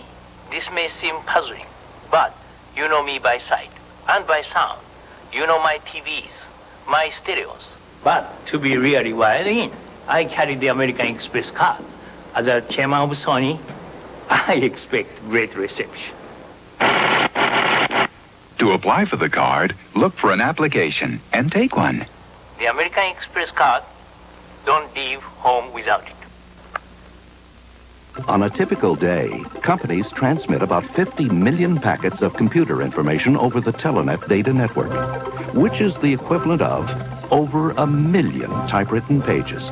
You see, Telenet helps many of the top companies manage vital information, everything from inventories to financial records.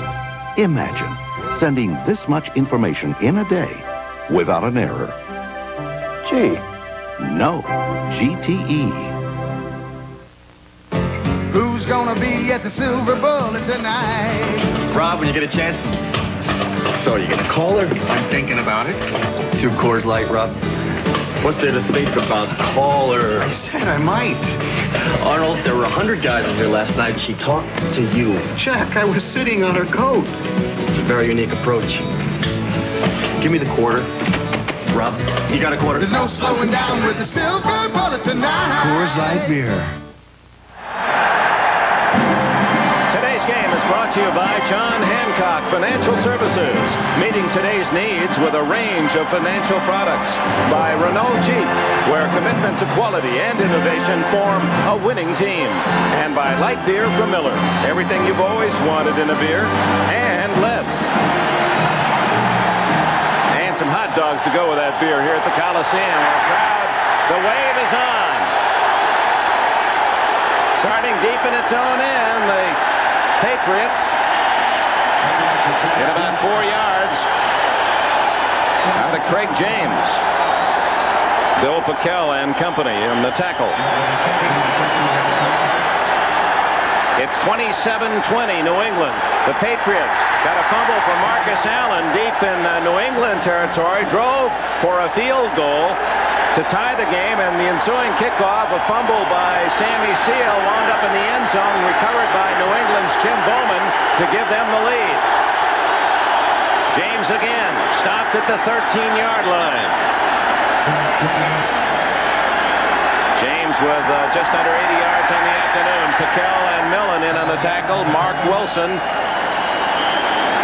knowing that there's no room for more mistakes as we're now in the final period. 12 minutes remain.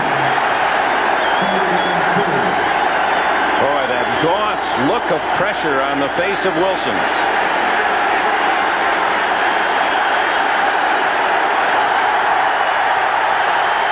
Third and 2.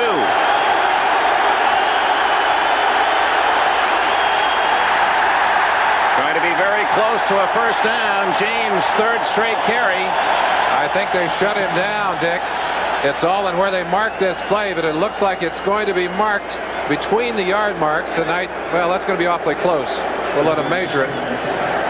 There you see the yardsticks. There's the surge down in the trenches. Boy, you better believe it. Number 54, Reggie McKenzie. 55, Matt Millen. 71, Pitkel. All sticking those hats in there tight. And this is going to be a very close measurement. They made it. And after that emotional response from this crowd and a very emotional response from the defense, there's some deflation in that kind of a measurement and that kind of success for the offense. In terms of noise at the Coliseum, and Merlin as a player has already told you that this is not the noisiest of stadia until you get down at the other end of the stadium, the closed end, then the fans can really impact the play. James back to the line of scrimmage, and that's all. Right around his legs, Matt Millen and Brad Van Pelt. Penetration on that play, too, from Howie Long, 75. Just scrambling in there and breaking up the timing on the play. Well, you look over at the Raiders side of the field. That's Rusty Hilger, number 12. Meanwhile, the defense focusing on Craig James. He's carried 4 straight times. Tony Collins tripped up after a gain of 2. Jeff Barnes, number 56 from the University of California, made the hit. Barnes usually plays in those long yardage situations and responsible for being a part of a number of the special pass defenses that the Raiders employ. The Raiders, one of the teams that really pioneered substitution situation. They use a lot of folks out there on the field. 3rd and 8.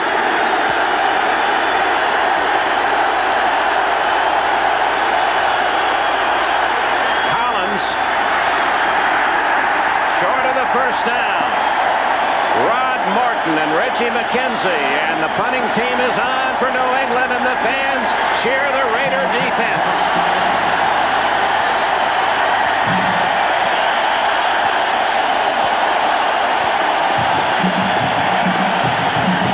Remember that this Raider punt return unit blocked the kick, blocked the punt earlier for a touchdown, and almost blocked the second one of Camarillo's punts. No matter what happens here, they're going to have good field position as long as they hang on to the football. We better add that. Colton Walker has fumbled twice. He's back at the Raider 35. 10 men on the line of scrimmage. Good kick. Walker back to his 28. 35. And wrapped up at the 36-yard line. Mosi Tutupo makes still another tackle. He's had an outstanding day on special teams. We have a timeout. American Motors thinks you've earned a holiday bonus. Buy a new Renault Alliance sedan, convertible, or Encore hatchback and get a check from the factory for up to $700, which may be used for a down payment. And now there are factory-to-dealer incentives on new 2- and 4-wheel drive Jeep Comanche, Jeep Grand Wagoneer, and Eagle. Holiday bonus from American Motors. Check it out at your Renault Jeep dealer. Happy holiday bonus. A Ranger never takes the easy way out. You're reaching deep inside you for things you've never known. Go! That's why getting into the Rangers is tough, and the training is tough. Be all that you can be. So it makes me feel like I'm part of something really special. Be all that you can be. And I'm not the only one. Find your future in the Army. Funny, you can get a good night's sleep and still wake up with red, irritated eyes. Looks like another Visine morning, because Visine with tetrahydrozoline refreshes morning eyes so they look great. Wake up to Visine. It gets the red out. Need help? Yeah, and I've got 10 minutes to get to the radio station. Ah, here's the problem. Stetson cologne. Easy to wear, hard to resist. And for that great smelling guy who started my car, I get off at 6. January's champions take to the ice. Ty Babylonia and Randy Gardner. The beautiful Linda Fratiani. The Protopopovs. And everybody's favorite Dorothy Hamill. The gathering begins at the World Professional Figure Skating Championships on NBC Sports World, January 19th. Boy, mark that one down. The 19th for the figure skaters, the greatest in the world. Rich Camarillo, a 50-yard punt. He was a big Rams fan. He grew up here in Southern California. He said, who was your idol? Merlin Olsen. He said, what position did he play? No, he liked Jack Snow, your former teammate, number 84, who had some big games on this Coliseum turf. Wilson in the flat to Allen. Oh, he must have eyes in the back of his head. He's to the 34-yard line. A loss of 2, but it could have been worse than that. The thing that is so dangerous when he touches the ball and you see him dipping and diving and turning and twisting, and if he can't see an opening, he is fast enough to take it. You were talking about how the Patriots have designed their defense to keep a man always on the opposite side. There was only one man left there. He could have reversed his field, but somebody stayed at home, or he might have broken that for a long one. Containment, such an important thing. We'll try and get a shot of that. Hawkins from a wing in motion. Fake to Allen. Throw to Christensen. And it's complete down to the 42-yard line. Doki Williams to Christensen. It looked like it was being batted around like a ping pong. One of the things that happens with this Raider offense, Todd Christensen sometimes will get out of his ordinary pattern and get into an area where he shouldn't be. I think that's what happens here. He thinks this ball is to him. He jumps for it and taps it. It hits off Doki's chest and comes right to Todd. Unbelievable. Who picks it up on the goal. I don't think that's a play, but it sure worked. Look at that, right off his hands to Christensen, who knew where it was going to go all along. To the 42-yard line with 7.5 minutes left. The Raiders trail by a touchdown. It's intercepted. Fred Marion on his way to the 44-yard line off the hands of Christensen, who couldn't make the miracle reception on that one. Off the hands of Marcus, I believe, in that case, Dick, but the same kind of thing, and Mark Wilson is going to be credited with an interception there. That's the kind that shouldn't go in his column. Nevertheless, it's a great play for Marion. And Marion, a man that I feel should have been in the Pro Bowl, I'm not the only one who feels that, made so many big plays on the year. That ball touched by Marcus, knocked back, but very quick ball reactions by Marion to grab that football. I've got to put that one in Wilson's column, though. That was not a very good throw. Was thrown behind Marcus. It's a third interception, and the Patriots leading 27-20. Good field position. Robert Weathers has about 5 to midfield. Marion, going back to his interception, he led the Patriots during the regular year and with 7 interceptions and 189 yards in interception returns to lead the NFL, but did not make the Pro Bowl. Let's go back and look at that interception one more time. Ball thrown right there. Marcus trying to get his hands out there to get a piece of it.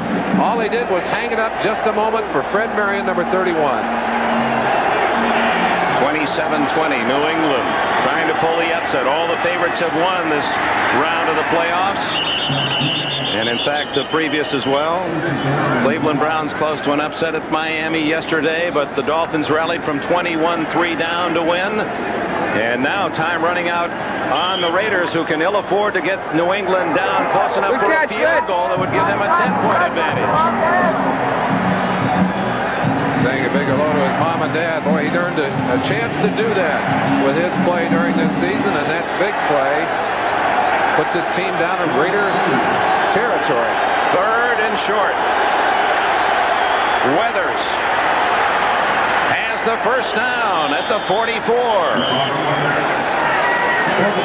McKenzie with another tackle for Los Angeles. Piquel an assist. Flashback, if you will, to yesterday and the great comeback by the Miami Dolphins. This Raider team, a similar kind of football team. How many times have we seen them come back in the fourth quarter? They trail by 7 at the moment with 5.5 minutes left. But a 10-point lead with time running out, and the fact that the Raiders have spent 2 timeouts, they have only 1 remaining, could make it most difficult for them.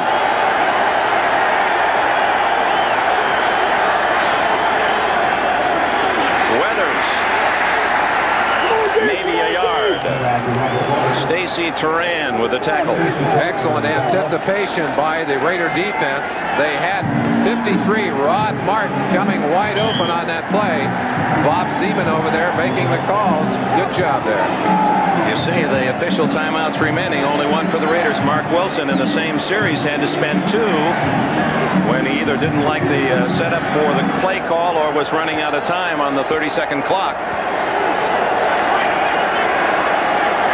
Weathers and James behind Eason, 2nd and 9. Weathers suddenly busy man, and Paquel makes the play. Bill Paquel from Rutgers.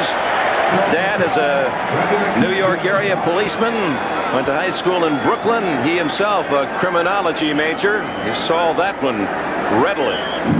You've got to like Big Bill Paquel, the great transition he made. That's a tough position to learn to play, and especially for a man who's as tall as Paquel. Paquel at about 6'5", gives away some leverage. Has really done a good job on the nose. Patriots staying on the ground, but now they face 3rd and a dozen. Eason from the shotgun hands it off to James with running room. And that play works again. That's the same call they used for a touchdown in the first half. And James gets 14 on 3rd and 12. First down, New England. And they are now in Franklin's range. New England continues to run effectively out of that spread or shotgun formation from the right side of your screen there. That's almost a draw play. And with everyone coming aggressively on the pass rush, James able to spot some openings there and get himself upfield. James now just a handful of yards away from 100. He has 97.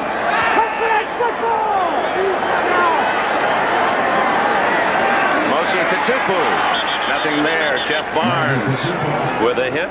Turan with a piece of it. Clock running. 3:04, 3:03. And we are now at 3 minutes remaining.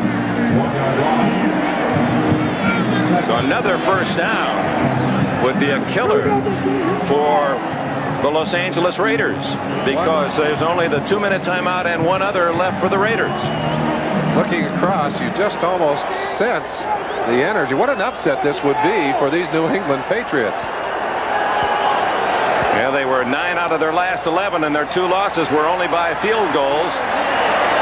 Tony Collins on the carry, and a flag is down. That'll stop the clock and will aid the Raiders in that regard. And if that's a holding penalty, that might take Franklin out of field goal range, Dick.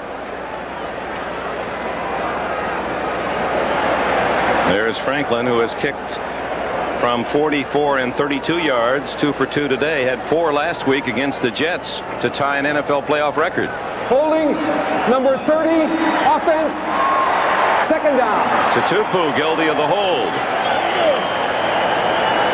That takes it out to the 42, which is out of Franklin. Well, Franklin, we shouldn't say out of his range. He has kicked one from 59 yards in his pro career. That was back with the Eagles. Dick, I asked Raymond Berry why he doesn't use 4 receivers. He has 4 with such great speed, and he said, well, we haven't had a chance to put all the offense in. We need that extra tight end for the pickup scheme. We're more concerned about doing what we have well rather than adding the extra offense. Again, the handoff to James, and that play that has been really bread and butter for the Patriots gets about 6. Tough decision here. This would be an extremely long field goal. Now 2:16 left. The Raiders are not going to use their timeout, so New England will let the clock run all the way to the 2-minute warning. Boy, those 2 timeouts used have become a critical part of the closing minutes of this game. 2 minutes left. Alcoa presents Fantastic Finishes. 1984. The Colts trail the Steelers by 6 with half a minute left. A desperate Mike Cagle in trouble on the right. Spins left. He's looking. He fires a frantic pass downfield that's intercepted by Sam Washington. No, the ball is bobbled and plucked out of midair by Ray Butler, who rambles 30 yards for the TD. The Colts beat the Steelers 17-16 on the Immaculate Reception Revisited. Glad we could get together. Oh, but we better hurry. Can't miss the concert. Right. Oh, no. We save our aluminum cans for the animal shelter. They raise money by recycling them. What a nice idea. Say, what kind of dog is that? A purebred aluminum retriever. Aluminum retriever. Arf, arf, Harry. Recycle. Buy beverages in aluminum cans. And recycle. The championship game for the American Conference to follow the NFC title game. That'll, of course, the NFC, the Bears will host the Rams, and then we'll be either here in Los Angeles, but more and more with 2 minutes left, it looks as if we might be at the Orange Bowl in Miami. Because if New England wins, they go against the Dolphins, a team that has really been a terror against them in Miami. But the Raiders are in a situation now, 3rd down and 16, to try to stop New England on this play and hope that Franklin cannot make a field goal. Charlie Hanna, number 73 of the Raiders. His brother John on the field for the New England Patriots, who lead 27-20. Turnovers have been the key. And the biggest of all, a fumble by Sammy Seal on a kickoff return that led to a touchdown. Jim Bowman falling on it in the end zone for the difference in this game at the moment.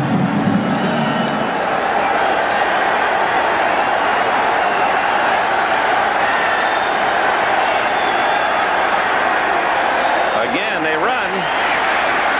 And Tutupo is stopped at the 37, and there the Raiders spend their final timeout with 1:54 left. It'll be a long field goal try by Franklin. Yesterday, I was a football player. Today, I'm retired. How do I want to be remembered? As a good father, as a good husband, and that's it. That's life, and that's what life is. They say a new roof is a big deal. Messy. Expensive. Dangerous. But Goodyear said, try and top this. And Goodyear developed a synthetic roofing that simply rolls on and seals tight with a hot air blower. It's fast, easy, and economical for schools, factories, and buildings anywhere. And it's waterproof, weatherproof. So let it rain. And remember, what they say doesn't always wash. Goodyear. Where I come from, folks stand proud and tall. You know they're always sincere. It's where your word is your word. A friend's a friend, and Miller's the beer. Miller's made the American way. Born and brewed in the USA. Miller beer contains no additives, no preservatives. Miller's made the American way. No timeouts left. You're down by a touchdown. You're going to call on all possible resources. Lester Hayes. Terrific camera work. Ted Nathanson and his camera crew. Larry Cirillo, our producer. Right now, the Patriots interested in putting as much green between Mark Wilson and that Raider offense as they possibly can. They're trusting this game to their defense at this point. They have a 54-yard field goal that they're not going to kick. Franklin is not on the field. Camarillo to punt it away. Ooh, close to being blocked, and no penalty flag down. It goes in the end zone, and the Raiders will start at the 20. Townsend, who blocked one earlier that led to a score for the Raiders, almost got that one. So no timeouts, 1:44 left. It's in the hands of Mark Wilson. They only pick up 16 yards on that punt. 80 yards from their 20 to the opposite end zone. One of the better defenses in all of football. And believe me, they're going to be playing deep. The closer to the line you are, the more aggressive you play. But back behind the line, they'll be playing conservatively. Incomplete to Marcus Allen. Ronnie Lepet was on him. Or they kind of hid Lepet that time up inside. He was almost playing in the linebacker position. This is the kind of situation that really works to the advantage of Rod Russ's defense. Their philosophy all during the ball game is force the team you're playing to get that ball down the field a little piece at a time. And that's their thinking now. Eat up that minute and 38 seconds. Boy, you feel the intensity from Grogan and crew on the sideline, don't you? Incomplete again, this time intended for Hawkins, and Johnny Rembert made the play. Andre Tippett, the pressure man. Got to wonder at that pass anyway. Hawkins gets that football. He has a hard time getting out of bounds. Once you get him down, that clock will eat it up. 2 incomplete passes right off the bat. Mark Wilson dumped as he got that football away, and well, I know somebody who wants to celebrate. He doesn't want to do it too early. That's Billy Sullivan. He wants to run around and hug a few of those players and congratulate them. Better wait just a minute, Billy. 3rd and 10 with a minute and a half remaining. With a catch, but it's not good enough for the first down, and the clock is running. They'll quick go to the line. Mark Wilson will get him there, and either he's calling the audible. There's the play. 4th and 4. They've got to make 4 plus, or this one's over. They've got it to Allen. He's at the 40. He's at the 50, into the 49. The clock will run. 25 yards to Marcus Allen. And there's a penalty down. Oh, my. Way back at the 17-yard line. They're going to call this one back.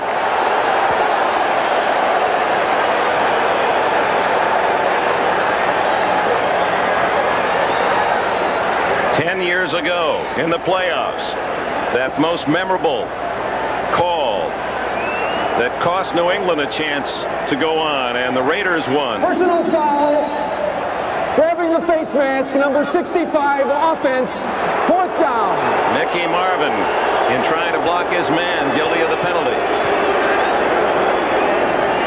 The shoe was on the other foot 10 years ago at the Oakland Coliseum when Kenny Stabler on 4th in a must situation.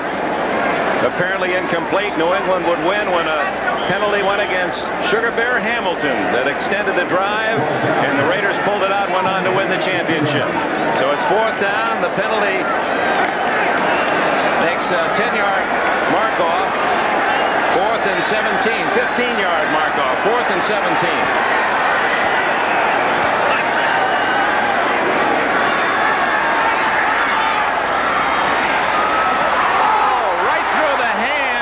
One receiver into the arms of another, but Dokie Williams could not hang on, and the Patriots have 56 seconds to chew off the clock. No timeouts left for the Raiders. This game is over.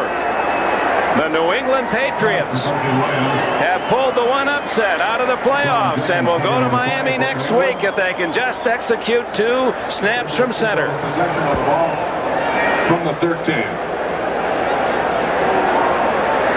Suddenly, it's very quiet here in the Coliseum.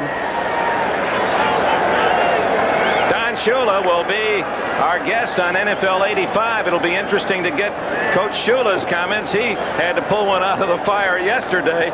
You're watching him yesterday and reading his mind, Merlin. I know that you had some doubts as he did as to whether or not they're going to get the job done. There's a timeout here with 56 seconds remaining, and New England about to win.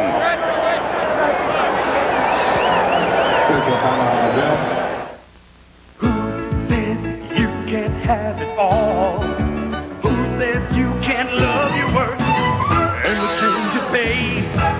Who says you can't have light beer with super premium taste? Michelob Light. Oh, yes, you can. Michelob Light. Oh, yes, you can. Super premium taste and a less filling beer. Michelob Light. Oh, yes, you can.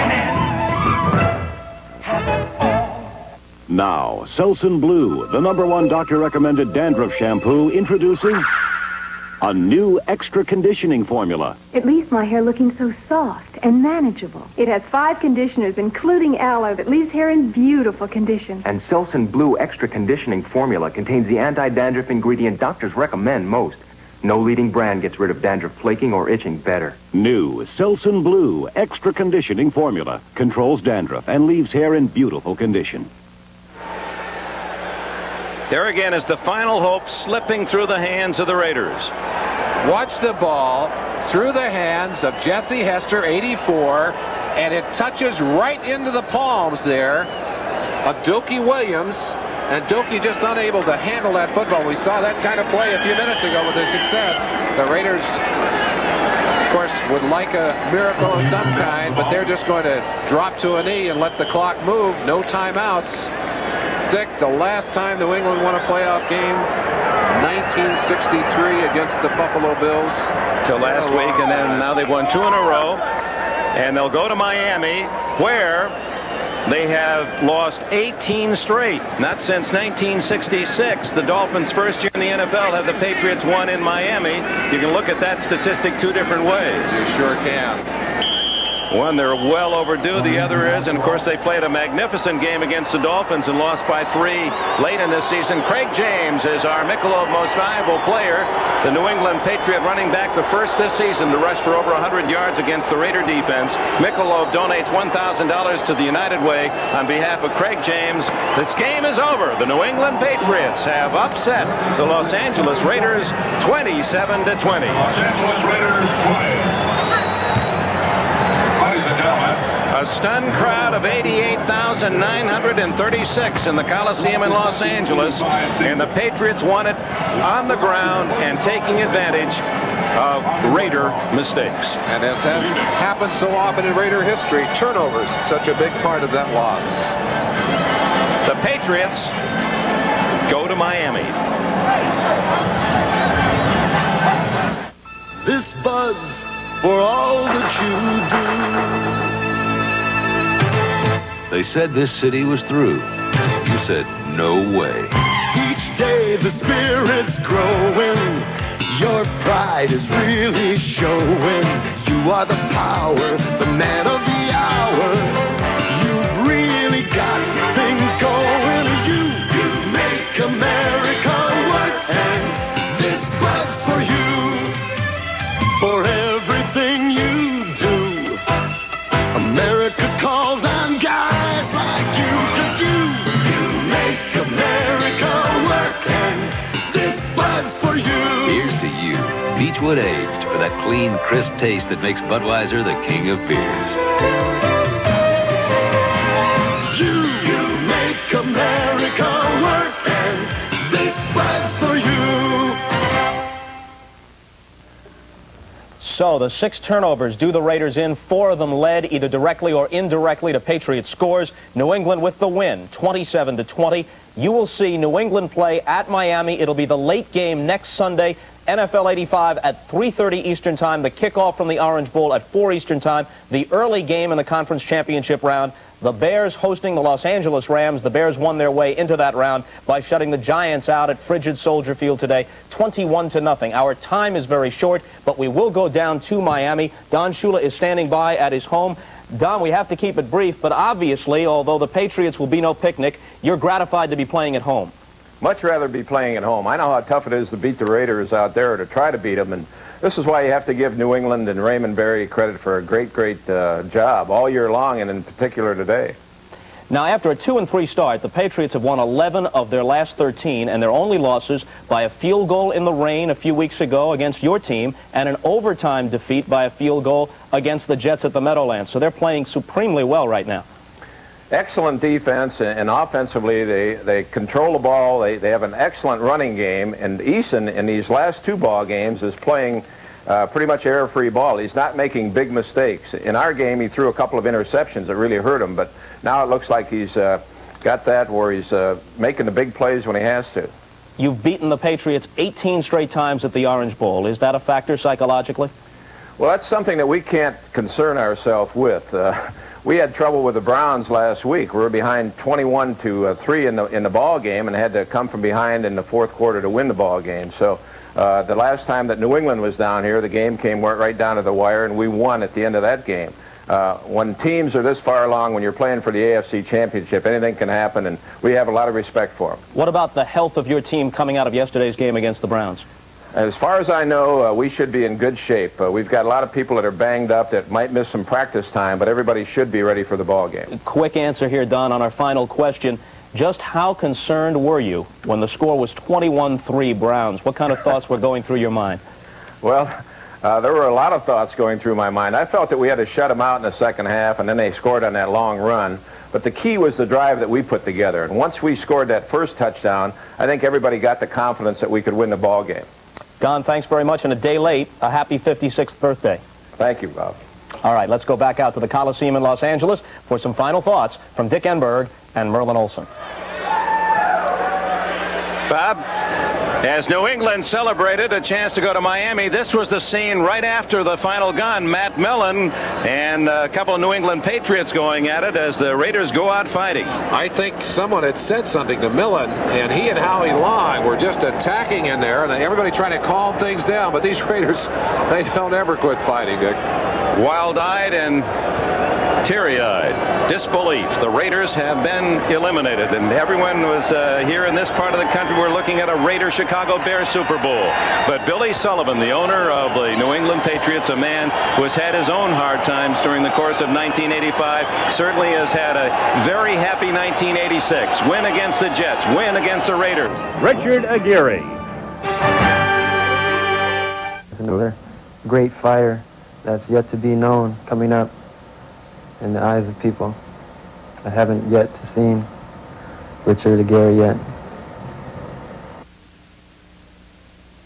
Glad you do. Carlos, I need 100 of these by Friday.